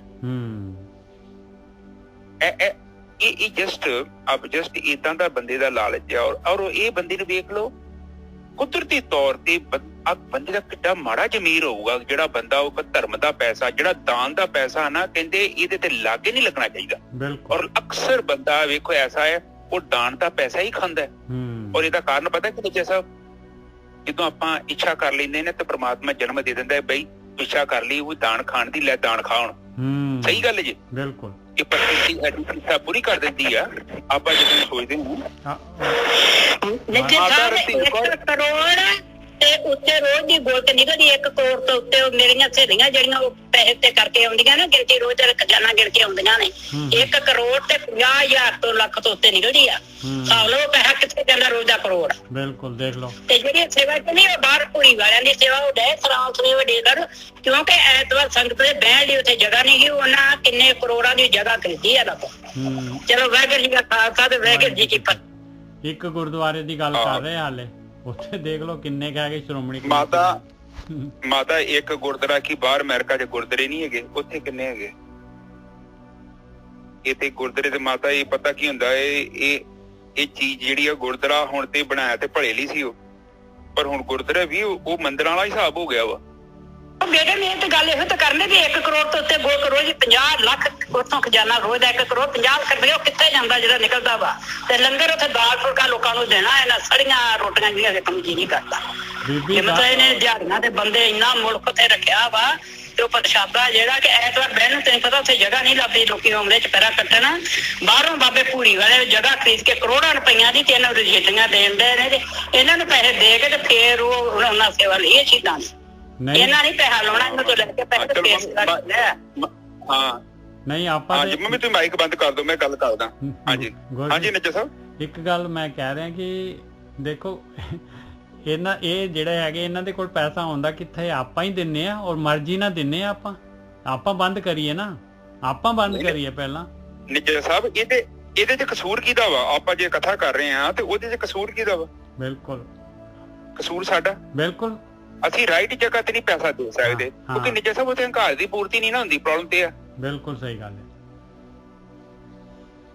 ਹੁਣ ਅੱਜ ਜੇ ਸੋਚਿਆ ਜਾਵੇ, ਆਪਾਂ ਚਲੋ ਅੱਜ ਕਥਾ ਤੇ ਕਰਦੇ ਹਾਂ, ਇਹ ਵੀ ਬੜਾ ਜ਼ਰੂਰੀ ਹੈ, ਇਹ ਵੀ ਸਾਡਾ ਧਰਮ ਆ। ਪ੍ਰੋਬਲਮ ਇਹ ਨਹੀਂ ਆ ਅੱਖਾਂ ਬੰਦ ਕਰਕੇ ਲੰਘ ਜਾਗਾ ਮੈਂ, ਸੜਕ ਤੇ ਪੱਥਰ ਪਿਆ ਹੈ, ਚਰਨਜੀਤ ਤੇ ਅੱਖਾਂ ਬੰਦ ਕਰਕੇ ਲੰਘ ਜੂਗਾ, ਉਹ ਪੱਥਰ ਜਦ ਤੱਕ ਉੱਥੇ ਹੈਗਾ। ਸਮੱਸਿਆ ਹੈਗੀ ਹੈ ਨਿੱਜਰ ਸਾਹਿਬ ਉਹ ਸੜਕ ਤੇ। ਬਿਲਕੁਲ ਸਮੱਸਿਆ ਹੈਗੀ। ਜਿਹਨੂੰ ਮੇਰੇ ਵਰਗੇ ਨੂੰ ਘੱਟ ਦਿਸਦਾ ਹੈ ਉਹਨੇ ਤਾਂ ਠੋਕਰ ਖਾਣੀ ਹੈ। ਹਾਂ, ਔਰ ਇਹ ਤੋਂ ਵੱਡੀ ਗੱਲ ਹੈ ਕਿ ਨਿੱਜਰ ਸਾਹਿਬ ਇਹ ਪਤਾ ਕੀ ਆ, ਅੱਜ ਕੱਲ ਇੰਨੀ ਮਤਲਬ ਇਹ ਚੀਜ਼ ਦੇ ਵੱਲ ਲੋਕੀ ਅਟਰੈਕਟ ਹੁੰਦੇ ਆ, ਉਹ ਸੋਚਦੇ ਆ ਕਿ ਧਾਰਮਿਕ ਸਥਾਨ 'ਚ ਪੈਸਾ ਦਿੱਤਾ ਹੀ ਸੇਵਾ ਹੈ, ਜਦ ਕਿ ਸੇਵਾ ਦਾ ਮਤਲਬ ਇਹ ਆ ਕਿ ਤੁਸੀਂ ਜਿੱਥੇ ਮਰਜ਼ੀ ਕਰੋ, ਨਿਸ਼ਕਾਮ ਸੇਵਾ ਕਰ ਦੋ, ਉਹ ਪ੍ਰਮਾਤਮਾ ਵੇਂਦਾ ਪਿਆ। ਨਿੱਜਰ ਸਾਹਿਬ ਜੇਕਰ ਆਪਾਂ ਘੁੱਟੋ ਕੇ ਇਹਨੂੰ ਪਾਣੀ ਵੀ ਪਿਆਤਾ ਨਾ ਨਿੱਜਰ ਸਾਹਿਬ, ਉਹ ਵੀ ਸੇਵਾ।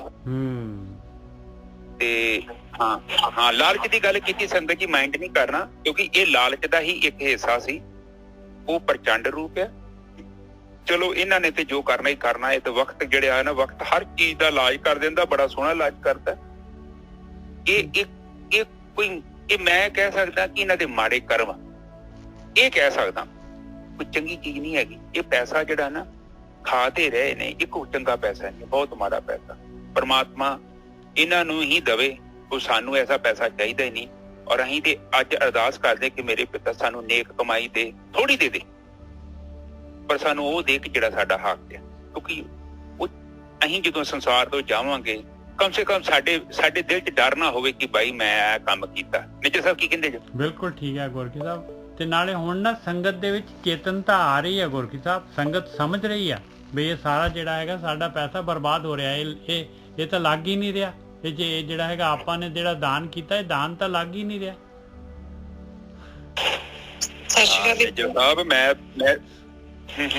ਹਾਂਜੀ, ਮੈਂ ਕਿਹਾ ਵੀ ਜਿੱਦਾਂ ਹਸਪੀਟਲ 'ਚ ਵੀ ਜਿੱਦਾਂ ਵੇਖੋ ਕਿੰਨੇ ਬਿਨਾਂ ਪੈਸੇ ਤੋਂ ਇਲਾਜ ਦੀ ਕਰਕੇ ਹੀ ਰਹਿ ਜਾਂਦੇ ਆ, ਉੱਥੇ ਚੰਗੇ ਭਲੇ ਜਿਹੜੇ ਗੁਰਦੁਆਰੇ 'ਚ ਦਾਨ ਕਰਕੇ ਆਉਂਦੇ, ਉਹ ਵੀ ਨਹੀਂ ਇਹ ਚੀਜ਼ ਸੋਚਦੇ ਵੀ ਅਸੀਂ ਸਾਡੇ ਲਾਗੇ ਮਰੀਜ਼ ਤੜਫਣ ਦਿਆ ਵਾ, ਅਸੀਂ ਉਹਨਾਂ ਨੂੰ ਦੇ ਦਈਏ, ਇਹ ਵੀ ਸਾਡਾ ਦਾਨ। ਬਿਲਕੁਲ ਸਹੀ ਗੱਲ ਹੈ, ਬਿਲਕੁਲ। ਇਹ ਭੈਣ ਜੀ ਪਤਾ ਕੀ ਆ, ਇਹ ਪਤਾ ਕੀ ਆ, ਇਹ ਸਾਡੀ ਨਲਾਇਕੀ। ਮੈਂ ਸੋਚਦਾ ਕਿ ਦਰਬਾਰ ਸਾਹਿਬ 5 ਝਾੜ ਚੜਾਉਣ ਦੀ ਜਗ੍ਹਾ ਮੈਂ ਜਾਵਾਂ ਹਸਪੀਟਲ, ਸਰਕਾਰੀ ਹਸਪੀਟਲ ਜਾਂ ਕੋਈ ਵੀ ਜਿਹੜਾ ਕੋਆਪਰੇਟ ਹਸਪੀਟਲ ਜਿੱਥੇ ਗਰੀਬ ਲੋਕ ਇਲਾਜ ਕਰਾ ਰਹੇ, ਨਹੀਂ ਪੈਸੇ ਹੈਗੇ ਉਹਨਾਂ ਕੋਲ, ਔਰ ਉਹਦਾ ਬਿੱਲ ਪੇ ਕਰਦਾ। ਇਹ ਤੋਂ ਵੱਡਾ ਦਾਨ ਹੋਰ ਕੀ ਹੋ ਸਕਦਾ? ਮੇਰਾ ਗੁਰਦੁਆਰੇ ਚੜਾਏ ਨਾਲੋਂ ਉਹ ਚੰਗਾ ਜੀ। ਜੇ ਮੈਂ ਸੋਚਾਂ ਕਿ ਹਾਂ ਬਈ ਇੱਥੇ ਆਹ ਬੰਦਿਆਂ ਕੋਲ ਬਿੱਲ ਨਹੀਂ ਦਿੱਤਾ ਜਾ ਰਿਹਾ, ਮੈਂ ਇਹਨਾਂ ਨੂੰ ਦੇ ਦਾਂ, ਇਹ ਪੁੰਨ ਆ, ਇਹਨੂੰ ਕਹਿੰਦੇ ਦਾਨ। ਇਹ ਸਾਡੇ ਗੁਰੂਆਂ ਨੇ ਸਾਨੂੰ ਇਹ ਸਿਖਾਇਆ ਸੀ। ਗੁਰੂ ਨਾਨਕ ਪਾਤਸ਼ਾਹ ਨੇ ਕਿਤੇ ਨਹੀਂ ਕਿਹਾ ਸੀ ਰੱਜੇ ਦਾ ਢਿੱਡ ਭਰਨਾ, ਉਹਨੇ ਭੁੱਖੇ, ਉੱਥੇ ਲਿਖਿਆ ਕਹਾਵਤ ਕਹਾਣੀ ਦੇ ਵਿੱਚ, ਅਜੇ ਵੀ ਮੈਨੂੰ ਯਾਦ ਆ, ਭੁੱਖੇ ਸਾਧੂਆਂ ਨੂੰ ਭੋਜਨ ਕਰਵਾਇਆ। ਫਿਰ ਘਰੇ ਆਇਆ, ਥੱਪੜ ਪਿਆ ਮੂੰਹ ਤੇ ਕਿ ਤੂੰ ਕੀ ਕੀਤਾ ਈ ਓਏ, 20 ਰੁਪਏ ਵੇਸਟ ਕਰ ਆਇਆ। ਉਹ ਕਹਿੰਦਾ ਤੁਸੀਂ, ਇਹ ਤੋਂ ਵੱਡਾ ਸੱਚਾ ਸੌਦਾ ਕੀ ਹੋਊਗਾ? ਤੇ ਅੱਜ ਸਿੱਖ ਕੌਮ ਕਿੱਥੇ ਸੱਚਾ ਸੌਦਾ ਕਰ ਰਹੀ ਹੈ? ਦੱਸੋ ਕਿੱਥੇ ਕਰ ਰਹੇ ਆ? ਅੱਜ ਆਪਾਂ ਪਿੰਡ 'ਚ ਇੱਕ ਵੱਡਾ ਗੁਰਦੁਆਰਾ ਬਣਾ ਸਕਦੇ ਹਾਂ, ਪਰ ਸਾਨੂੰ ਇਹ ਨਹੀਂ ਦਿਖਦੀ ਕਿ ਘਰ ਦੇ ਵਿੱਚ ਲਾਗੇ ਇਹਦੇ 2 ਵਿਚਾਰੇ ਦੇ ਬੱਚੇ ਨਹੀਂ ਪੜ੍ਹ ਰਹੇ, ਜਾਂ ਉਹ ਕੋਲ ਕੱਪੜੇ ਨਹੀਂ ਹੈਗੇ, ਜਾਂ ਕੋਈ ਚੱਪਲਾਂ ਨਹੀਂ ਹੈਗੀਆਂ, ਜਾਂ ਉਹਦੇ ਬੱਚੇ ਕੋਲ ਸਕੂਲ ਦੀ ਫੀਸ ਨਹੀਂ ਹੈਗੀ, ਜਾਂ ਉਹਦੀ ਛੱਤ ਸਹੀ ਨਹੀਂ। ਕੀ ਆਪਾਂ ਥੋੜੀ ਜਿਹੀ ਵੀ ਕੋਸ਼ਿਸ਼ ਕਰੀਏ ਕਿ ਉਹ ਉੱਠ ਨਹੀਂ ਸਕਦੇ 5-7 ਘਰ? ਜੇ ਮੇਰੇ ਪਿੰਡ ਦੇ ਵਿੱਚ ਬਹੁਤ ਵੱਡੀ ਕੋਠੀ ਆ ਤੇ ਮੇਰੇ ਪਿੰਡ 'ਚ 50 ਝੁੱਗੀਆਂ ਨੇ, ਤੇ ਦੁਰਫਿੱਟੇ ਮੂੰਹ ਮੇਰਾ ਜਿਹਨੇ ਕੋਠੀ ਪਾਈ ਆ। ਨਿੱਜਰ ਸਾਹਿਬ ਬਿਲਕੁਲ ਠੀਕ ਹੈ ਜੀ। ਇਹ ਤੇ ਮੈਨੂੰ ਸ਼ਰਮ ਆਉਣੀ ਚਾਹੀਦੀ ਹੈ ਨਾ ਕਿ ਮੈਂ ਮਤਲਬ ਮੈਂ ਹੀ ਵੱਡਾ ਹੋਣਾ ਚਾਹੁੰਦਾ, ਤੇ ਜੇ ਕੋਈ ਬੰਦਾ ਇਕੱਲਾ ਹੀ ਵੱਡਾ ਹੋਇਆ ਤੇ ਨਿੱਜਰ ਸਾਹਿਬ ਉਹ ਕਾਹਦਾ ਵੱਡਾ? ਇਹ ਪਿੰਡਾਂ ਵਿੱਚ ਵੀ ਸਾਨੂੰ ਜਾਗਰੂਕਤਾ ਲਿਆਉਣੀ ਚਾਹੀਦੀ। ਚਲੋ ਅੱਜ ਆਪਾਂ ਕਥਾ ਤੇ ਗੱਲ ਕੀਤੀ ਹੈ, ਮਾਈਂਡ ਨਹੀਂ ਕਰਨਾ ਸਾਧ ਸੰਗਤ ਜੀ। ਇਹ ਅੱਜ ਸਮੱਸਿਆ ਹੈ। ਸਾਡਾ ਜਿਹੜਾ ਧਰਮ ਸੀ ਇਹ ਬੜਾ ਉੱਚਾ ਸੀ, ਇਹਨੇ ਦੁਨੀਆ ਨੂੰ ਬਦਲਣਾ ਸੀ। ਔਰ ਜਦੋਂ ਅਸੀਂ ਧਰਮ ਦੇ ਨਾਂ ਤੇ ਵੋਟ ਪਾਉਂਦੇ ਆ ਤੇ ਫਿਰ ਉਹਦੇ ਕਰਕੇ ਵੇਖੋ ਕਿੰਨੀ ਪ੍ਰੋਬਲਮ ਹੋ ਰਹੀ ਹੈ। ਹਾਂਜੀ ਨਿੱਜਰ ਸਾਹਿਬ। ਨਾ ਕੋਈ ਕਿਸੇ ਦਾ ਮਾਈਕ ਖੁੱਲਾ ਹੋ ਗਿਆ, ਮੈਂ ਦੇਖ ਰਿਹਾ ਸੀ, ਪਤਾ ਨਹੀਂ। ਚਲੋ ਹਾਂਜੀ ਜੀਵਨ ਜੀ, ਮੈਂ ਆਪਣਾ ਦੱਸਣਾ ਸੀਗਾ ਜੀ। ਹਾਂਜੀ। ਮੇਰੇ ਕੋਲੇ ਬਹੁਤ ਪੈਸੇ ਤਾਂ ਨਹੀਂ, ਪਰ ਮੈਂ ਕਦੇ ਵੀ ਗੁਰਦੁਆਰਾ ਸਾਹਿਬ ਕਿਸੇ ਵੀ ਬਹੁਤ ਪੈਸੇ ਨਹੀਂ ਚੜਾ, ਕਦੇ ਵੀ ਹਾਲਾਂਕਿ ਗੋਲਕ ਚ ਮੱਥਾ ਵੀ ਨਹੀਂ ਟੇਕਿਆ ਹੈਗਾ। ਸੰਗਤ ਚ ਤਾਂ ਆਪਾਂ ਇੱਧਰ ਹੋਏ ਆ, ਪਰ ਸ਼ੁਰੂ ਤੋਂ ਕਦੇ ਵੀ ਕਿਸੇ ਗੁਰਦੁਆਰਾ ਸਾਹਿਬ ਨੂੰ ਅੰਨਾਦਾਨ ਨਹੀਂ ਕੀਤਾ ਹੈਗਾ ਜੀ। ਬਹੁਤ ਵਧੀਆ ਜੀ, ਇਹ ਦੱਸਣਾ ਸੀਗਾ ਜੀ ਆਪਣਾ। ਹਾਂ ਚਲੋ ਬਹੁਤ ਵਧੀਆ ਜੀ। ਇਹਦੇ ਵਿੱਚ ਪਤਾ ਕੀ ਹੈ ਸਾਧ ਸੰਗਤ ਜੀ, ਵੈਸੇ ਤਾਂ ਕੋਈ ਅਸੀਂ ਨਹੀਂ ਦੱਸਾਂਗੇ ਤੇ ਕਿਹਨੇ ਦੱਸਣਾ। ਸਾਡੇ ਲਾਗੇ ਇੱਕ ਹਸਪੀਟਲ ਹੈ, ਉਹਨੂੰ ਗੁਰੂ ਰਾਮਦਾਸ ਹਸਪੀਟਲ ਕਹਿੰਦੇ, ਨਾ ਹੀ ਤੇ ਗੁਰੂ ਰਾਮਦਾਸ ਹਸਪੀਟਲ ਆ। ਉਹਦੇ ਵਿੱਚ ਹਰ ਸਾਲ ਪਾਰਕਿੰਗ ਦੇ ਟੈਂਡਰ ਲੱਗਦੇ ਨੇ। ਉੱਥੇ 2 ਮੈਡੀਕਲ ਸਟੋਰ ਨੇ। ਉਹ ਇੱਕ ਮੈਡੀਕਲ ਸਟੋਰ ਪਤਾ ਨਹੀਂ ਕਿੰਨੇ ਲੱਖ ਦਾ ਜਾਂਦਾ ਹੈ ਹਰ ਸਾਲ। ਆਪ ਜਸਟ ਸੋਚੋ, ਫਿਰ ਜਿਹੜੇ ਬੰਦੇ ਨੇ ਲੱਖਾਂ ਰੁਪਏ ਦੇ ਕੇ ਉਹ ਮੈਡੀਕਲ ਸਟੋਰ ਖਰੀਦਿਆ 1 ਸਾਲ ਦੇ ਲਈ, ਉਹ ਕਿਹੋ ਜਿਹੀ ਦਵਾਈ ਵੇਚੂਗਾ ਤਾਂ ਕੀ ਰੇਟ ਲਾਊਗਾ। ਉਸ ਤੋਂ ਬਾਅਦ ਜਿਹੜੇ ਡਾਕਟਰ ਨੇ ਉਹ ਦਵਾਈ ਲਿਖਦੇ ਨੇ, ਉਹ ਦਵਾਈ ਐਸੀ ਲਿਖਦੇ ਨੇ, ਉਹ ਦਵਾਈ ਕੇਵਲ ਉਸੇ ਮੈਡੀਕਲ ਸਟੋਰ ਤੋਂ ਮਿਲਣੀ ਹੈ। ਦੇਖੋ ਜੀ, ਦੇਖੋ, ਇਹ ਜਸਟ ਸੋਚੋ, ਉਹ ਦਵਾਈ ਤੇ ਉੱਥੇ ਮਤਲਬ ਸਾਨੂੰ ਇਹ ਕਿਹਾ ਗਿਆ ਵਾ ਕਿ ਜੇ ਬਾਹਰੋਂ ਮੈਡੀਸਨ ਲੈ ਕੇ ਆਉਂਦੇ ਆ ਨਾ ਤੇ ਬਿੱਲ ਚੈੱਕ ਕਰੋ ਤੇ ਤੁਸੀਂ ਉਹ ਮੈਡੀਸਨ ਨਹੀਂ ਲਾਉਣੀ, ਜਿਹੜੀ ਅੰਦਰ ਦੀ ਮੈਡੀਸਨ ਆ ਉਹ ਹੀ ਤੁਸੀਂ ਲਾਉਣੀ ਆ, ਭਾਵੇਂ ਉਹ ਜਿੰਨੀ ਮਰਜ਼ੀ ਮਹਿੰਗੀ ਆਉਂਦੀ ਆ। ਪੇਸ਼ੈਂਟ ਅਫੋਰਡੇਬਲ ਆ ਨਹੀਂ ਆ, ਉਹ ਕੋਈ ਮੈਟਰ ਨਹੀਂ ਕਰਦਾ ਉਹਨਾਂ ਲਈ। ਲੋਭ ਆ, ਤੇ ਲੋਭ ਦੇ ਕਰਕੇ ਵੇਖ ਲਓ ਬੰਦਾ ਉਹ ਮਤਲਬ ਲਾਲਚੀ ਆ, ਹੋਰ ਕੀ ਆ। ਕਿੱਡਾ ਵੱਡਾ ਸ਼ਬਦ ਆ ਲੋਭ। ਮੈਂ ਵੇਖਣ ਦਿਆ ਗੁਰੂਆਂ ਦੀ ਉਹ ਦ੍ਰਿਸ਼ਟੀ ਇਹ ਲੋਭ ਦੇ ਬਾਰੇ ਆ ਬੋਲ ਰਹੇ ਨੇ ਕਿ ਇਹ ਕੀ ਆ, ਏਡਾ ਖਤਰਨਾਕ। ਕਿਉਂਕਿ ਜਿਹੜਾ ਬੰਦਾ ਲੋਭ ਚ ਆ ਗਿਆ ਨਿੱਜਰ ਸਾਹਿਬ, ਉਹ ਧਰਮ ਤੋਂ ਗਿਆ। ਕ੍ਰੋਧ ਦਾ ਮਤਲਬ ਆਇਆ ਮੈਨੂੰ, ਚਲੋ ਮੈਂ 2-4 ਬੰਦਿਆਂ ਨੂੰ ਤੇ ਪਰੇਸ਼ਾਨ ਕਰੂੰ। ਲੋਭ ਦਾ ਮਤਲਬ ਹੈ ਕਿ ਦੇਸ਼ ਦਾ ਦੇਸ਼ ਹੀ ਲੋਭੀ ਹੋ ਸਕਦਾ। ਐਡੀ ਸ਼ਕਤੀ, ਏਡਾ ਪਾਵਰਫੁਲ ਔਗਣ ਹੈ। ਤੇ ਜੇਕਰ ਸਾਡੇ ਜੀਵਨ ਚ ਹੈਗਾ ਹੈ, ਆਓ ਆਪਾਂ ਪ੍ਰਮਾਤਮਾ ਦੇ ਗੜੀ ਅਰਦਾਸ ਕਰੀਏ ਕਿ ਮੇਰੇ ਪਿਤਾ ਸਾਨੂੰ ਇਹ ਤੋਂ ਮੁਕਤ ਕਰ, ਕਿਉਂਕਿ ਉਹੀ ਮੁਕਤ ਕਰ ਸਕਦਾ ਵਾ, ਹੋਰ ਕੋਈ ਦਾ ਹੱਲ ਨਹੀਂ ਹੈਗਾ। ਹਾਂਜੀ ਨਿੱਜਰ ਸਾਹਿਬ। ਇਹ ਲੋਭਾ ਲੰਪਟ ਸੰਗ ਸਿਰ ਮੋਰਾ, ਅਨਿਕ ਲਹਿਰੀ ਕਲੋਲਤੇ, ਧਾਵੰਤ ਜੀਆ ਬਹੁ ਪ੍ਰਕਾਰੰ, ਅਨਕ ਭਾਂਤ ਬਹੁ ਡੋਲਤੇ, ਨਚ ਮਿਤਰੰ ਨਚ ਇਸ਼ਟੰ ਨਚ ਬਾਂਧਵ, ਨਚ ਮਾਤ ਪਿਤਾ ਤਵ ਲੱਜਿਆ। ਦੇਖ ਲਓ, ਨਾ ਕੋਈ ਰਿਸਪੈਕਟੇਬਲ ਜਿਹੜਾ ਹੈ ਇਸ਼ਟ ਹੈਗਾ, ਤੇ ਨਾ ਕੋਈ ਮਿੱਤਰ, ਨਾ ਕੋਈ ਮਾਂ ਪਿਓ, ਨਾ ਕੋਈ ਭਰਾ ਭੈਣ, ਕਿਸੇ ਦੀ ਲੱਜਿਆ ਨਹੀਂ ਹੈਗੀ। ਸਾਰਿਆਂ ਦਾ ਜਿਹੜਾ ਹੈਗਾ, ਸਾਰਿਆਂ ਨਾਲ ਠੱਗੀ ਮਾਰ ਸਕਦਾ ਇਨਸਾਨ। ਅਕਰਣੰ ਕਰੋਤ ਅਖਾਦਯੰ ਅਖਾਦਯ ਖਾਦਯੰ, ਕਹਿੰਦੇ ਐਸੇ ਕੰਮ ਕਰਦਾ ਹੈ ਜਿਹੜੇ ਨਹੀਂ ਕਰਨੇ ਚਾਹੀਦੇ। ਸਮਾਜ ਦੇ ਵਿੱਚ ਜਿਹੜੇ ਹੈਗੇ ਸ਼ਰਮ ਵਾਲੇ ਕੰਮ ਹੁੰਦੇ ਆ, ਉਹ ਵੀ ਕੰਮ ਕਰ ਜਾਂਦਾ ਹੈ। ਔਰ ਜਿਹੜਾ ਖਾਂਦਾ ਹੈ, ਨਹੀਂ ਖਾਣਾ ਹੈ ਤਾਂ ਵੀ ਖਾ ਜਾਂਦਾ ਹੈ, ਲੋਭ ਦੇ ਵਸ ਆ ਕੇ। ਔਰ ਭਾਵੇਂ ਬਿਮਾਰੀਆਂ 100 ਲੱਗ ਜਾਣ। ਅਸਾਜਯੰਗ ਸਾਜ ਸਮਝਿਆ, ਔਰ ਐਸਾ ਆਪਣੇ ਆਪ ਨੂੰ ਐਸੇ ਅਵਗੁਣਾਂ ਨਾਲ ਸਾਜ ਲੈਂਦਾ ਹੈ ਜਿਹੜੀ ਕਿ ਸਮਾਜ ਦੇ ਵਿੱਚ ਜਿਹੜੀ ਹੈਗੀ ਆ, ਸਮਾਜ ਦੀ ਵੀ ਉਹਨੂੰ ਜਿਹੜੀ ਹੈ ਕੋਈ ਸ਼ਰਮ ਨਹੀਂ ਹੁੰਦੀ। ਤਰਾਹੇ ਤਰਾਹੇ ਸ਼ਰਨ ਸੁਆਮੀ, ਹੇ ਮੇਰੇ ਮਾਲਕਾ, ਮੈਂ ਤੇਰੀ ਸ਼ਰਨ ਦੇ ਵਿੱਚ ਆ, ਮੈਨੂੰ ਬਚਾ, ਮੈਨੂੰ ਬਚਾ, ਇਸ ਲੋਭ ਤੋਂ ਮੈਨੂੰ ਬਚਾ। ਵਿਗਿਆਪਤ ਨਾਨਕ ਹਰ ਨਰ ਹਰੈ। ਉਹ ਮਾਲਕ ਪਰਮਾਤਮਾ ਦੇ ਅੱਗੇ ਮੇਰੀ ਬੇਨਤੀ ਹੈਗੀ ਮਾਲਕਾ ਤੇਰੇ ਅੱਗੇ। ਦੇਖ ਲਓ। ਹਾਂਜੀ ਬਿਲਕੁਲ ਠੀਕ ਹੈ ਜੀ। ਬਚਣ ਦਾ ਤਰੀਕਾ ਹਾਂਜੀ ਨਿੱਜਰ ਸਾਹਿਬ ਬੋਲੋ 2 ਮਿੰਟ। ਮੈਂ ਕਿਹਾ ਬਚਣ ਦਾ ਤਰੀਕਾ ਵੀ ਦੇਖ ਲਓ, ਦੱਸਤਾ ਮਹਾਰਾਜ ਨੇ ਭਾਈ ਕਿ ਮਾਲਕ ਦੀ ਸ਼ਰਨ ਚ ਜਾਣਾ ਪਊਗਾ। ਨਿੱਜਰ ਸਾਹਿਬ ਇਹ ਪਰਮਾਤਮਾ ਦੀ ਸ਼ਰਨ ਚ ਜਾਣਾ ਪੈਣਾ। ਮੈਂ ਦੱਸਣਾ ਬੜਾ ਪਾਵਰਫੁਲ ਔਗਣ ਹੈ। ਆਪ ਜਸਟ ਦੇਖੋ 95% ਜਿਹੜੇ ਅਦਾਲਤਾਂ ਦੇ ਵਿੱਚ ਕੇਸ ਕਾਹਦੇ ਆ? ਲੋਭ। ਲੋਕ ਦੂਜੇ ਦਾ ਹੱਕ ਖਾਣਾ ਚਾਹੁੰਦੇ ਆ। ਬਿਲਕੁਲ ਬਿਲਕੁਲ ਇਸ ਤਰ੍ਹਾਂ ਹੀ ਆ। ਉਹ ਕਾਰ ਖਾ ਲੈਂਦੇ ਆ, ਕਹਿੰਦੇ ਅਦਾਲਤ ਚ ਚੱਲੂਗਾ, ਦੇਖੀ ਜਾਊਗੀ 20 ਸਾਲ 30 ਸਾਲ ਚੱਲੀ ਜਾਊਗਾ, ਕੇਸ ਚੱਲੀ ਜਾਊਗਾ, ਛੋਟੀ ਤੋਂ ਵੱਡੀ ਤੇ ਜਿਹੜਾ ਹਾਈ ਕੋਰਟ ਤੋਂ ਸੁਪਰੀਮ ਤੇ ਜਾਵਾਂਗੇ, ਫਿਰ ਦੇਖੀ ਜਾਊਗੀ। ਜਦ ਨੂੰ ਮਰ ਜਾਵਾਂਗੇ, ਜਦ ਨੂੰ ਅਗਲਾ ਵੀ ਮਰ ਜਾਊਗਾ, ਖਤਮ ਕਹਾਣੀ। ਹਾਂ ਹੁਣ ਆਤੇ ਨਾ ਸਾਡੇ ਲਾਗੇ ਨਾ ਅੰਮ੍ਰਿਤਸਰ ਦੇ ਵਿੱਚ ਨਾ ਇੱਕ ਕਲੋਨੀ ਕੱਟੀ ਨਿੱਜਰ ਸਾਹਿਬ, ਉਹਨੂੰ ਨਿਊ ਅੰਮ੍ਰਿਤਸਰ ਕਹਿੰਦੇ ਆ। ਉਹ ਜਿੰਨਾ ਕਿਸਾਨਾਂ ਦੀ ਪੈੜੀ ਸੀ ਨਾ ਨਿੱਜਰ ਸਾਹਿਬ, ਐਕਵਾਇਰ ਕਰ ਲਈ ਇਹਨਾਂ ਨੇ, ਹੈ ਗਵਰਨਮੈਂਟ ਨੇ। ਕਰੋੜਾਂ ਰੁਪਏ ਦੀ ਪੈੜੀ, ਥੋੜੇ ਥੋੜੇ ਪੈਸੇ ਦੇ ਦਿੱਤੇ, ਉਹ ਜੱਟ ਤੇ ਵਿਚਾਰੇ ਬੇਘਰ ਹੋ ਗਏ। ਤੇ ਮੁੜ ਕੇ ਉਹ ਇੱਕ ਗੱਜ ਨਿੱਜਰ ਸਾਹਿਬ ਕੋਈ 30,000 ਦਾ, ਕੋਈ 35,000 ਦਾ ਗੱਜ ਵੇਚਿਆ। ਇਹ ਵੀ ਤੇ ਲੋਭ ਹੀ ਆ। ਬਿਲਕੁਲ ਇਸ ਤਰ੍ਹਾਂ ਹੀ ਕਰਦੇ ਆ। ਆਪ ਦੇਖੋ ਉਹ ਜਿਹੜੇ ਕਿਸਾਨ ਆ ਜਿਨ੍ਹਾਂ ਨੂੰ ਬੇਘਰ ਕਰਤਾ ਵਿਚਾਰਿਆਂ ਦੀ, ਉਹਨਾਂ ਤੋਂ ਤਾਂ ਪੈਲੀਆਂ ਲਈਆਂ ਨਹੀਂ ਗਈਆਂ। ਮੁੜ ਕੇ ਉਹ ਤੁਸੀਂ ਕਹਿਤਾ ਵੀ ਆਹ ਪੈਲੀ ਛੱਡ ਦੋ, ਉਹਨਾਂ ਛੱਡ ਦਿੱਤੀ। ਇੱਥੋਂ ਤੱਕ ਕਿ ਅੰਮ੍ਰਿਤਸਰ ਦਾ 에ਅਰਪੋਰਟ ਬਣਿਆ ਨਾ ਨਿੱਜਰ ਸਾਹਿਬ, ਉਹ 1200 ਕਿੱਲਾ ਪੈਲੀ ਆ, ਕਿੰਨੇ ਪਿੰਡਾਂ ਦੀ ਪੈਲੀ ਆ, ਤੇ ਵੇਖੋ ਸਰਕਾਰ ਨੇ ਕੀ ਕੀਤਾ, ਉਹਨਾਂ ਨੂੰ ਪੈਸਾ ਦਿੱਤਾ ਨਹੀਂ ਨਜ਼ਰ ਸਾਹਿਬ। ਉਹ ਦੇਖਿਆ ਮੈਂ ਰਿਪੋਰਟ ਦੇਖਿਆ ਬਿਲਕੁਲ। ਹਾਂਜੀ ਹਾਂ, ਔਰ ਉਹ ਕੇਸ ਮੈਂ ਲਾਇਆ ਵੀ ਸੀ ਤੇ ਇਹ ਕਹਿੰਦੇ ਪੈਸੇ ਪਾਏ ਤੇ ਤੁਹਾਨੂੰ ਪੈਸੇ ਪਾਤੇ, ਕਿੱਥੇ ਪਾਏ? ਇਹ ਤੁਹਾਡੇ ਦੇਤੇ ਪੈਸੇ। ਉਹ ਮੈਂ ਕਿਹਾ ਗੌਰਮੈਂਟ ਜਿਹੜੀ ਪੈਸੇ ਦਿੰਦੀ ਆ ਅਕਾਊਂਟ 'ਚ ਦਿੰਦੀ ਆ, ਬੈਂਕ ਅਕਾਊਂਟ 'ਚ ਪੈਸੇ ਆਉਂਦੇ ਨੇ, ਦੱਸੋ ਕਿਹੜੇ ਅਕਾਊਂਟ 'ਚ ਪੈਸੇ ਪਾਏ? ਪੈਸੇ ਦਿੱਤੇ ਨਹੀਂ ਨਜ਼ਰ ਸਾਹਿਬ। ਉਹ ਗਰੀਬ ਸੀ ਵਿਚਾਰੇ, ਉਹ ਆਮ ਹੀ ਮਸਕੀਨ ਲੋਕ, ਕਿਸਾਨ, ਉਹਨਾਂ ਦੀਆਂ ਪੈੜੀਆਂ ਖੋਲੀਆਂ, ਉਹ ਪਤਾ ਨਹੀਂ ਕਿੱਥੇ ਧੱਕੇ ਖਾਂਦੇ ਹੁਣ। ਅਬ ਜਸਟ ਸੋਚੋ ਕਿ 1200 ਕਿੱਲਾ ਪੈਲੀ, ਕਿੰਨੇ ਪਿੰਡਾਂ ਦੀ ਪੈਲੀ, ਉਹ ਕਿਸਾਨ ਵਿਚਾਰੇ ਕਿੱਧਰ ਗਏ? ਉਹਨਾਂ ਦੀਆਂ ਪੈੜੀਆਂ ਤੇ ਬਦਦੁਆਵਾਂ ਹੀ ਮਿਲੀਆਂ ਇਹਨਾਂ ਲੋਕਾਂ ਨੂੰ। ਬਿਲਕੁਲ ਸਹੀ। ਇਹ ਲੋਕਾਂ ਨੇ ਏਡਾ ਮਾੜਾ ਪਾਪ ਕੀਤਾ ਹੈ, ਔਰ ਰਿਜ਼ਕ ਕਿਸੇ ਦਾ ਖੋਲਿਆ, ਜਿਹਦੀ ਰੋਟੀ ਚੱਲਦੀ ਪਈ ਸੀ, ਉਹਦੀ 2-4 ਕਿੱਲੇ ਪੈਲੀ ਸੀ, ਉਹ ਕਮ ਸੇ ਕਮ ਉਹਨਾਂ ਨੂੰ ਬੈਂਕ 'ਚ ਪਾ ਕੇ ਦਿੰਦੇ, ਉਹਨਾਂ ਦੇ ਕੰਮ ਆਉਂਦੇ, ਪਰ ਦਿੱਤੇ ਨਹੀਂ ਪੈਸੇ। ਗੌਰਮੈਂਟਾਂ ਵੀ ਬੇਈਮਾਨ। ਅਬ ਜਸਟ ਸੋਚੋ। ਬਿਲਕੁਲ ਦੇਖੋ ਠੱਗੀ ਕਰਦੇ। ਇੰਪਰੂਵਮੈਂਟ ਟਰਸਟ ਨਾ ਦਿੰਦੇ ਆ, ਇੰਪਰੂਵਮੈਂਟ ਟਰਸਟ। ਬਈ ਕਿਸਾਨ ਜੇ ਡਾਇਰੈਕਟ ਵੇਚੂਗਾ ਤੇ ਉਹ ਇੰਪਰੂਵਮੈਂਟ ਨਹੀਂ ਕਰ ਸਕਦਾ।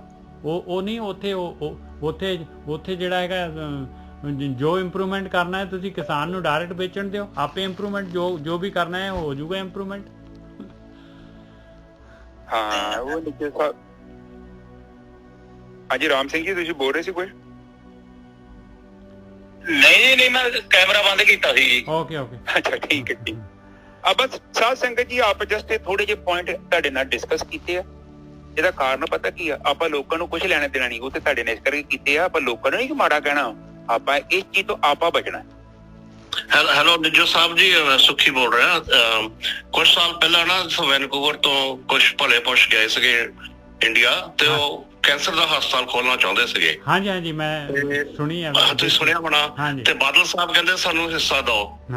ਤੇ ਉਹ ਸਾਡੇ ਵੱਡੇ ਭਰਾ ਬ੍ਰਿਗੇਡੀਅਰ ਸਾਹਿਬ ਨੂੰ ਮਿਲੇ। ਉਹ ਕਹਿੰਦੇ ਉਹ ਭਲੇ ਲੋਕ ਕਿੱਥੇ ਗਏ ਜਿਹੜੇ ਅਸੀਂ ਇੱਥੇ ਛੱਡ ਕੇ ਗਏ ਸੀਗੇ ਪੰਜਾਬ ਦੇ ਵਿੱਚ? ਉਹ ਭਲੇ ਲੋਕ ਰਹੇ ਹੀ ਨਹੀਂ, ਉਹ ਵਿਚਾਰੇ ਖਾਲੀ ਹੱਥ ਵਾਪਸ ਆ ਗਏ। ਕਹਿੰਦੇ ਸਾਡੇ ਕੋਲ ਪੈਸਾ ਵੀ ਹੈਗਾ, ਅਸੀਂ ਡਾਕਟਰ ਵੀ ਲਾਵਾਂਗੇ, ਸਾਰਾ ਕੁਛ ਕਰਾਂਗੇ, ਪਰ ਭਲਾ ਪੰਜਾਬ ਦਾ ਕਿੱਦਾਂ ਹੋਏਗਾ ਜੇ ਸਾਡੇ ਲੀਡਰ ਹੀ ਨਹੀਂ ਚਾਹੁੰਦੇ? ਬਿਲਕੁਲ ਸਹੀ ਗੱਲ ਹੈ ਜੀ। ਬਹੁਤ ਲੀਡਰ ਆਪਾਂ ਹੀ ਚੁਣੇ ਆ ਜੀ, ਗਲਤੀ ਤਾਂ ਆਪਣੀ ਆ ਬੇਸਿਕਲੀ। ਫਿਰ ਘੁੰਮ ਫਿਰ ਕੇ ਗੱਡੀ ਉੱਥੇ ਆ ਜਾਂਦੀ ਹੈ, ਸੂਈ ਉੱਥੇ ਆਪਣੇ ਤੇ ਆ ਜਾਂਦੀ ਹੈ। ਅੱਛਾ ਇਹ ਨਿੱਜਰ ਸਾਹਿਬ ਇੱਕ ਚੀਜ਼ ਹੋ ਰਿਹਾ, ਮੈਂ ਇਹਨੂੰ ਸ਼ਾਰਟ ਕਰਾਂ ਤੇ ਬਹੁਤ ਵਧੀਆ ਤਰੀਕੇ ਨਾਲ ਇਹਨੂੰ ਬਿਆਨ ਕਰ ਸਕਦਾ ਵਾਂ, ਆਪਾਂ ਆਈਡੀਆ ਦੇ ਸਕਦੇ ਹਾਂ। ਕਿਸੇ ਵੀ ਸੁਸਾਇਟੀ ਨੂੰ ਪੈਸਾ ਨਾ ਦਿਓ। ਤੁਸੀਂ NRI ਤੁਸੀਂ ਜਾਓ ਆਪਣੇ ਪਿੰਡ, ਇੱਕ ਛੋਟੀ ਜਿਹੀ ਕਮੇਟੀ ਬਣਾਓ, ਉਹ ਪਿੰਡ 'ਚ ਪੈਸਾ ਦਿਓ। ਆਪਣੇ ਪਿੰਡ 'ਚ ਵੇਖੋ ਕਿੱਥੇ ਕੰਮ ਹੋਇਆ। ਨਿੱਜਰ ਸਾਹਿਬ ਬਾਹਰ ਤੇ ਦਾਨ ਦੇਣ ਦੀ ਲੋੜ ਹੀ ਨਹੀਂ ਆ। ਆਪਣੇ ਪਿੰਡ 'ਚ ਸਾਨੂੰ ਪਤਾ ਹੈ ਕੌਣ ਅਮੀਰ ਹੈ ਕੌਣ ਗਰੀਬ ਹੈ, ਕੀ ਕੰਮ ਹੋਣ ਵਾਲਾ, ਟੈਂਕੀ ਲੱਗਣ ਵਾਲੀ ਆ, ਬੱਚਿਆਂ ਲਈ ਜਿੰਮ ਬਣਾਉਣਾ ਹੈ, ਜਾਂ ਕੁਝ ਕੁੜੀਆਂ ਲਈ ਕੋਈ ਕੰਮ ਖੋਲਣਾ ਹੈ, ਕੋਈ ਸਿਲਾਈ ਸੈਂਟਰ ਖੋਲ ਦੇਣਾ ਹੈ। ਉਹ ਨਿੱਜਰ ਸਾਹਿਬ ਆਪਾਂ ਜੇ ਛੋਟੇ ਪਿੰਡ 'ਚ ਆਪਣੇ ਪਿੰਡ ਨੂੰ ਹੀ ਸਵਾਰ ਦਈਏ ਨਾ ਨਿੱਜਰ ਸਾਹਿਬ, ਦੁਨੀਆ ਸੋਚ ਸਕਦੀ ਹੈ। ਬਹੁਤ ਵਧੀਆ। ਚੰਜੀ ਸਿੰਘ ਸਾਹਿਬ ਜੀ, ਗੁਰਕੀ ਸਾਹਿਬ, ਅਸੀਂ ਸਾਡਾ ਪਿੰਡ ਹੈਗਾ ਪੋਰੀਸ਼ਰਾ ਹਿਸਟੋਰੀਕਲ ਗੁਰਦੁਆਰਾ ਹੈਗਾ, ਉੱਥੇ 6ਵੇਂ ਪਾਤਸ਼ਾਹ ਦੀ ਸ਼ੋਅ ਹੈਗੀ ਆ। ਦੋ ਚੀਜ਼ਾਂ ਦੀ ਮੈਂ ਗੱਲ ਕਰਾਂ ਕੁਇਕਲੀ। ਉੱਥੇ ਗੁਰਦੁਆਰੇ ਦੀ ਬਿਲਡਿੰਗ ਬਹੁਤ ਵਧੀਆ ਬਣੀ ਹੋਈ ਆ। ਅਸੀਂ 1.5 ਸਾਲ ਪਹਿਲਾਂ ਗਏ, ਮੇਰੇ ਵੱਡੇ ਬ੍ਰਦਰ ਨੇ ਕਿਹਾ ਵੀ ਇਹਨੂੰ ਪੇਂਟ ਕਰਾ ਲਓ, ਤੇ ਇਹ ਗੁਰੂ ਘਰ ਆ ਗਿਆ ਹੈਗਾ SGPC ਦੇ ਅੰਡਰ। SGPC ਵਾਲੇ ਹਰੇਕ ਮਹੀਨੇ ਆਉਂਦੇ ਆ, ਪੈਸੇ ਬਟੋਰ ਕੇ ਲੈ ਜਾਂਦੇ, ਤੇ ਪੇਂਟ ਨਹੀਂ ਕਰਾ ਸਕਦੇ। ਉਹ ਸਾਨੂੰ ਕਹਿੰਦੇ NRI ਤੁਸੀਂ ਪੇਂਟ ਕਰਾਓ। ਅਸੀਂ ਕਿਹਾ ਸੀ ਬਿਲਡਿੰਗ ਬਣਾਈ, ਸਾਰਾ ਕੁਛ ਕੀਤਾ। ਹਾਂਜੀ, ਤੇ ਇਹ ਦੂਜੀ ਗੱਲ ਹੈਗੀ ਆ, ਤੁਸੀਂ ਕਹਿੰਦੇ ਪਿੰਡ ਦਾ ਭਲਾ ਕਰੋ। ਅਸੀਂ 7 ਸਾਲ ਪਹਿਲਾਂ ਇੱਥੋਂ ਪੈਸੇ ਭੇਜੇ, ਉੱਥੇ ਦਰਖਤ ਲਵਾਏ ਗੁਰਦੁਆਰੇ ਨੂੰ, ਬਿਊਟੀਫੁਲ ਦਰਖਤ, ਕਿਸੇ ਦੀ ਫਸਲ ਨਾ ਖਰਾਬ ਹੋਵੇ। ਜਿਹੜੇ ਲੋਕਲ ਗੁੰਡੇ ਹੈਗੇ ਆ ਪਿੰਡ ਦੇ, ਉਹਨਾਂ ਨੇ ਸਾਰੇ ਦਰਖਤ ਪਟਵਾ ਦਿੱਤੇ। ਹੁਣ ਅਸੀਂ ਭਲਾ ਕਿੱਦਾਂ ਕਰੀਏ ਪਿੰਡ ਦਾ, ਤੁਸੀਂ ਦੱਸੋ? ਉਹ ਚਾਹੁੰਦੇ ਨਹੀਂ ਭਲਾ ਹੋਣਾ ਗੁਰਕੀ ਸਾਹਿਬ, ਉਹ ਚਾਹੁੰਦੇ ਨਹੀਂ ਭਲਾ ਹੋਣਾ। ਉਹ ਕਹਿੰਦੇ ਜਿਹੜੇ ਪੈਸੇ ਤੁਸੀਂ ਪਿੰਡ 'ਚ ਲਾਉਣੇ ਆ ਸਾਡੇ ਥਰੂ ਦਿਓ, ਜਿਹੜੇ SGPC ਦੇ ਜਾਂ ਅਕਾਲੀਆਂ ਦੇ ਗੁੰਡੇ ਹੈਗੇ ਆ। ਇਹ ਪਤਾ ਕੀ ਹੁੰਦਾ ਵਾ, ਉਹ ਦੇਖੀਏ ਆਪਾਂ ਸੁਖੀ ਸਾਹਿਬ, ਗੁਰੂ ਗੋਬਿੰਦ ਸਿੰਘ ਜੀ ਨੂੰ ਕੀ ਲੋੜ ਪਈ ਸੀ ਰੌਲਾ ਪਾਉਣ ਦੀ? ਪਰਿਵਾਰ ਵੀ ਸਾਰਾ ਵਾਰਨਾ ਪਿਆ। ਅਸਲ ਦੇ ਵਿੱਚ ਨਾ ਦੇਖੋ ਸੁਖੀ ਜੀ, ਆਪਾਂ ਡਰਨਾ ਨਹੀਂ ਆ। ਇਹ ਜਸਟ ਮੈਂ ਆਪ ਇਹ ਮੈਂ ਕਹਿਣਾ ਚਾਹੁੰਦਾ, ਆਪਾਂ ਘਬਰਾਉਣਾ ਨਹੀਂ। ਹਰ ਕੋਈ ਬੰਦੇ ਕੋ ਆਪਾਂ ਸੋਚਾਂਗੇ ਤੇ ਉਹਦਾ ਮਸਲੇ ਦਾ ਹੱਲ ਵੀ ਮਿਲ ਸਕਦਾ ਹੈ। ਚਲੋ ਸਮਾਂ ਆਊਗਾ, ਕਿਉਂਕਿ ਇਨਕਲਾਬ ਕੋਈ ਵੱਖਰੇ ਲੈਵਲ ਤੇ ਨਹੀਂ ਹੁੰਦਾ। ਇਸੇ ਤਰ੍ਹਾਂ ਹੀ ਕੋਈ ਲਹਿਰਾਂ ਪੈਦਾ ਹੋ ਜਾਂਦੀਆਂ ਨੇ, ਉਹ ਪਤਾ ਨਹੀਂ ਕੀ ਹੋ ਜਾਂਦਾ ਹੈ, ਦੇਸ਼ਾਂ ਦੇ ਦੇਸ਼ ਆਜ਼ਾਦ ਹੋ ਜਾਂਦੇ ਆ। ਹੁਣ ਆਪ ਦੇਖੋ ਆਪਣੇ ਪੰਜਾਬ ਦੇ ਵਿੱਚ ਇੰਨੀ, ਹਾਂਜੀ ਹੁਣ ਪੰਜਾਬ 'ਚ ਵੇਖੋ ਆਪ ਵਾਲਿਆਂ ਨੂੰ ਕਿੰਨੇ ਐਮਐਲਏ ਜਿੱਤੇ ਆ, ਤੇ ਆਉਣ ਵਾਲੇ ਸਾਲ 'ਚ ਮੈਂ ਕਹਿੰਦਾ ਕਿ ਇਹਨਾਂ ਦੀ ਸਰਕਾਰ ਬਣਨੀ ਚਾਹੀਦੀ ਹੈ। ਨਜਾ ਸਾਹਿਬ ਤੁਸੀਂ ਕੀ ਕਹਿੰਦੇ? ਹੈਲੋ, ਹਾਂਜੀ ਹਾਂਜੀ ਹਾਂਜੀ, ਆਵਾਜ਼ ਆ ਰਹੀ ਹੈ? ਹੈਲੋ, ਹਾਂ ਸੁਰਜੀਤ ਜੀ, ਆਵਾਜ਼ ਆ ਰਹੀ ਹੈ ਤੁਹਾਡੀ? ਮੈਂ ਥੋੜੀ ਜਿਹੀ ਬੇਨਤੀ ਕਰਨੀ ਆ ਵੀ ਆਪਾਂ ਨਾ ਸਾਈਡ ਤੇ ਭਟਕ ਨਹੀਂ ਜਾਣਦੇ। ਕੋਈ ਐਸਜੀਪੀਸੀ ਨੂੰ ਗੁੱਡਾ ਕਹੀ ਜਾਂਦਾ, ਕੋਈ ਤੁਸੀਂ ਜੇ ਦਵਾਨੀ ਦੇਣੀ ਹੈ ਗੁਰਦੁਆਰਾ ਸਾਹਿਬ ਦੇ ਦਿਓ, ਤੁਹਾਡੀ ਮਰਜ਼ੀ, ਨਹੀਂ ਦੇਣੀ ਆਪ ਹੀ ਤੇ ਆਪਾਂ ਦਿੰਦੇ ਆ। ਥੋੜਾ ਜਿਹਾ ਆਪਾਂ ਦਾਇਰੇ 'ਚ ਰਹਿ ਕੇ ਬੋਲਣਾ ਚਾਹੀਦਾ। ਸਤਿ ਸ਼੍ਰੀ ਅਕਾਲ। ਜ਼ਿਆਦਾ ਬਾਹਰ ਚਲੇ ਗਏ। ਸੁਰਜੀਤ ਜੀ ਪਤਾ ਕੀ ਹੁੰਦਾ ਵਾ, ਗੱਲ ਦਾਇਰੇ ਦੀ ਨਹੀਂ ਹੁੰਦੀ। ਨਹੀਂ, ਇਹ ਪਤਾ ਕੀ ਹੁੰਦਾ ਵਾ, ਅੱਜ ਦੇ ਸਮੇਂ ਦੇ ਵਿੱਚ ਜੋ ਵੀ ਹਾਲਾਤ ਨੇ ਉਹਦੇ ਲਈ ਇਕੱਲੀ ਕੋਈ ਸਰਕਾਰ ਜ਼ਿੰਮੇਵਾਰ ਨਹੀਂ ਆ, ਹਰ ਕੋਈ ਇੱਕ ਲੈਵਲ ਤੇ ਜ਼ਿੰਮੇਵਾਰ ਹੈ। ਉੱਥੋਂ ਤੱਕ ਅਸੀਂ ਤੇ ਖੁਦ ਅਸੀਂ ਕਹਿੰਦੇ ਕਿ ਅਸੀਂ ਵੀ ਜ਼ਿੰਮੇਵਾਰ ਹੈਗੇ। ਅਸੀਂ ਕਿਸੇ ਨੂੰ ਟਾਰਗੇਟ ਨਹੀਂ ਕਰ ਰਹੇ ਕਿ ਕੋਈ ਐਸਜੀਪੀਸੀ ਗਲਤ ਆ ਜਾਂ ਸਰਕਾਰ ਗਲਤ ਆ, ਵੋਟਾਂ ਤੇ ਆਪਾਂ ਹੀ ਪਾਉਣੇ ਆ ਨਾ। ਕੋਈ ਵੀਰ ਸੁਖੀ ਜੀ ਕਰੀ ਜਾਂਦਾ ਵੀ ਗੁੰਡੇ ਆ, ਉਹ ਏਦਾਂ ਦੀ ਗੱਲਾਂ ਨਹੀਂ ਕਰਦੇ। ਸੌਰੀ, ਮੈਂ ਸ਼ਬਦ ਵਾਲੀ ਗਲਤ ਬੋਲ ਰਹੀ ਆ, ਪਰ ਇਹ ਗੱਲ ਕਰਨਾ ਰਿਸਪੈਕਟ ਕਰਦੇ ਆ, ਅਸੀਂ ਕਰਦੇ ਆ। ਇੱਕ ਮਿੰਟ ਮੇਰੀ ਗੱਲ ਸੁਣੋ। ਤੇ ਅਸੀਂ ਉਹਨਾਂ ਨੂੰ ਕਿਹਾ ਭਈ ਤੁਸੀਂ ਰੋਗਨ ਨਹੀਂ ਕਰਾ ਸਕਦੇ, ਉਹ ਛੇਵੀਂ ਪਾਤਸ਼ਾਹ ਦੀ ਸ਼ੋਅ ਪ੍ਰਾਪਤ ਹੋ ਤੇ ਇੰਨਾ ਚੜਾਵਾ ਹੁੰਦਾ, ਉਹਨਾਂ ਨੂੰ ਕਾਰ ਨਹੀਂ ਦੇ। ਮੈਂ ਕਿਹਾ ਜੀ ਤੁਸੀਂ ਕਰਾਉਣਾ ਨਹੀਂ ਕਰਾਉਣਾ ਉਹ ਇੱਕ ਵੱਖਰਾ ਇਸ਼ੂ ਹੈ। ਐਵੇਂ ਨਿੱਕੀ ਜੀ ਆਪਾਂ ਇੱਥੇ ਰਹੀਏ। ਗੁਰਕੀ ਜੀ ਸਤਿ ਸ੍ਰੀ ਅਕਾਲ, ਸੌਰੀ ਮੈਂ ਕੋਈ ਗਲਤ ਬੋਲਿਆ। ਚਲੋ ਕੋਈ ਨਹੀਂ। ਬਾਕੀ ਪਤਾ ਕੀ ਅਹਿਸਾਸ ਹੈ ਜੀ, ਮਾਈਕ ਬੰਦ ਕਰ ਦਿਓ, ਇਹ ਹੌਲਿੰਗ ਆ ਰਹੀ ਹੈ ਜੀ। ਮਾਈਕ ਬੰਦ ਇਹ ਕਹਿੰਦੇ ਆ ਏਦਾਂ ਚਲੋ ਕੋਈ ਨਹੀਂ ਜੀ, ਗੱਲ ਤੇ ਕਰਨੀ ਪੈਂਦੀ ਹੈ। ਹੁਣ ਉੱਥੇ ਫੇਰ ਚਰਨੀ ਮਾਂ ਬੋਲਦੀ ਆਪ ਪਾਸੇ ਦਾ ਪ੍ਰਸਾਦ ਮੰਨਦੇ ਨਾ, ਤਾਂ ਗੁਰਦੁਆਰੇ ਦੇਸਾਂ ਪ੍ਰਦੇਸਾਂ ਵਾਲੇ ਲੈ ਕੇ ਜਾਂਦੇ ਸੀਗੇ। ਹੁਣ ਇਹਨਾਂ ਨਾਲ ਬਾਤ ਕਰਦਾ ਬੀਬੀ ਚੀਰ ਕੋ ਰਹੀ ਤੇ ਪਤਾ ਦੁਨੀਆ ਕਿੰਨੀ ਨਾਰਾਜ਼ ਗੜਾ ਬਚਾਤੇ ਤੇ ਖਾਟੋ ਰਹੇ। ਸੁਰਜੀਤ ਜੀ ਮਾਈਕ ਬੰਦ ਕਰ ਦਿਓ।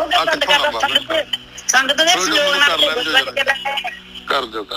ਚਲੋ ਉਰੇ ਆਉਣਾ ਉਰੇ ਆਉਣਾ। ਹਾਂ ਕੋਈ ਨਹੀਂ ਮੰਮੀ, ਚੁੱਪ ਹੋ ਜਾਓ।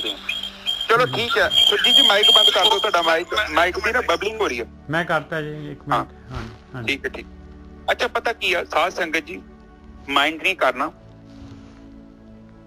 ਆ ਜਿਹੜਾ ਆਪਾਂ ਗੱਲ ਕੀਤੀ ਆ, ਇੱਕ ਇਹ ਵੀ ਇਸ਼ੂ ਹੈਗਾ, ਔਰ ਖਾਸ ਕਰਕੇ ਇਹ ਕਿਸੇ ਪਰਿਵਾਰਿਕ ਇਸ਼ੂ ਨਹੀਂ ਆ, ਇਹ ਸਾਡੇ ਸਾਰਿਆਂ ਦਾ ਇਸ਼ੂ ਆ।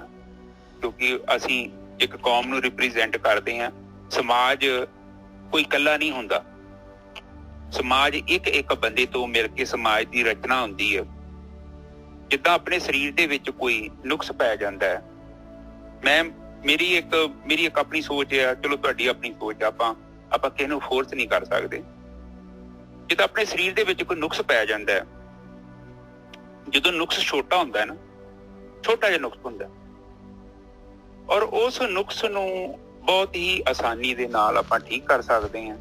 ਪਰ ਜਦੋਂ ਉਹਨੂੰ ਟਾਈਮ ਤੇ ਫੜ ਲਈਏ, ਜਦੋਂ ਵੀ ਉਸ ਬਿਮਾਰੀ ਨੂੰ ਆਪਾਂ ਇਗਨੋਰ ਕਰਦੇ ਹਾਂ, ਆਪਾਂ ਕਹਿੰਦੇ ਹਾਂ ਕਿ ਆਪਾਂ ਕੀ ਲੈਣਾ।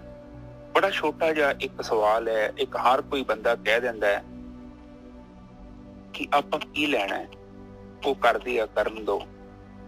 ਇਹਦੇ ਨਾਲ ਕੀ ਹੁੰਦਾ ਹੈ ਕਿ ਇਨਸਾਨੀਅਤ ਬੰਦੇ 'ਚ ਮਰ ਜਾਂਦੀ ਹੈ, ਔਰ ਬੰਦੇ ਦਾ ਜ਼ਮੀਰ ਮਰ ਜਾਂਦਾ ਹੈ।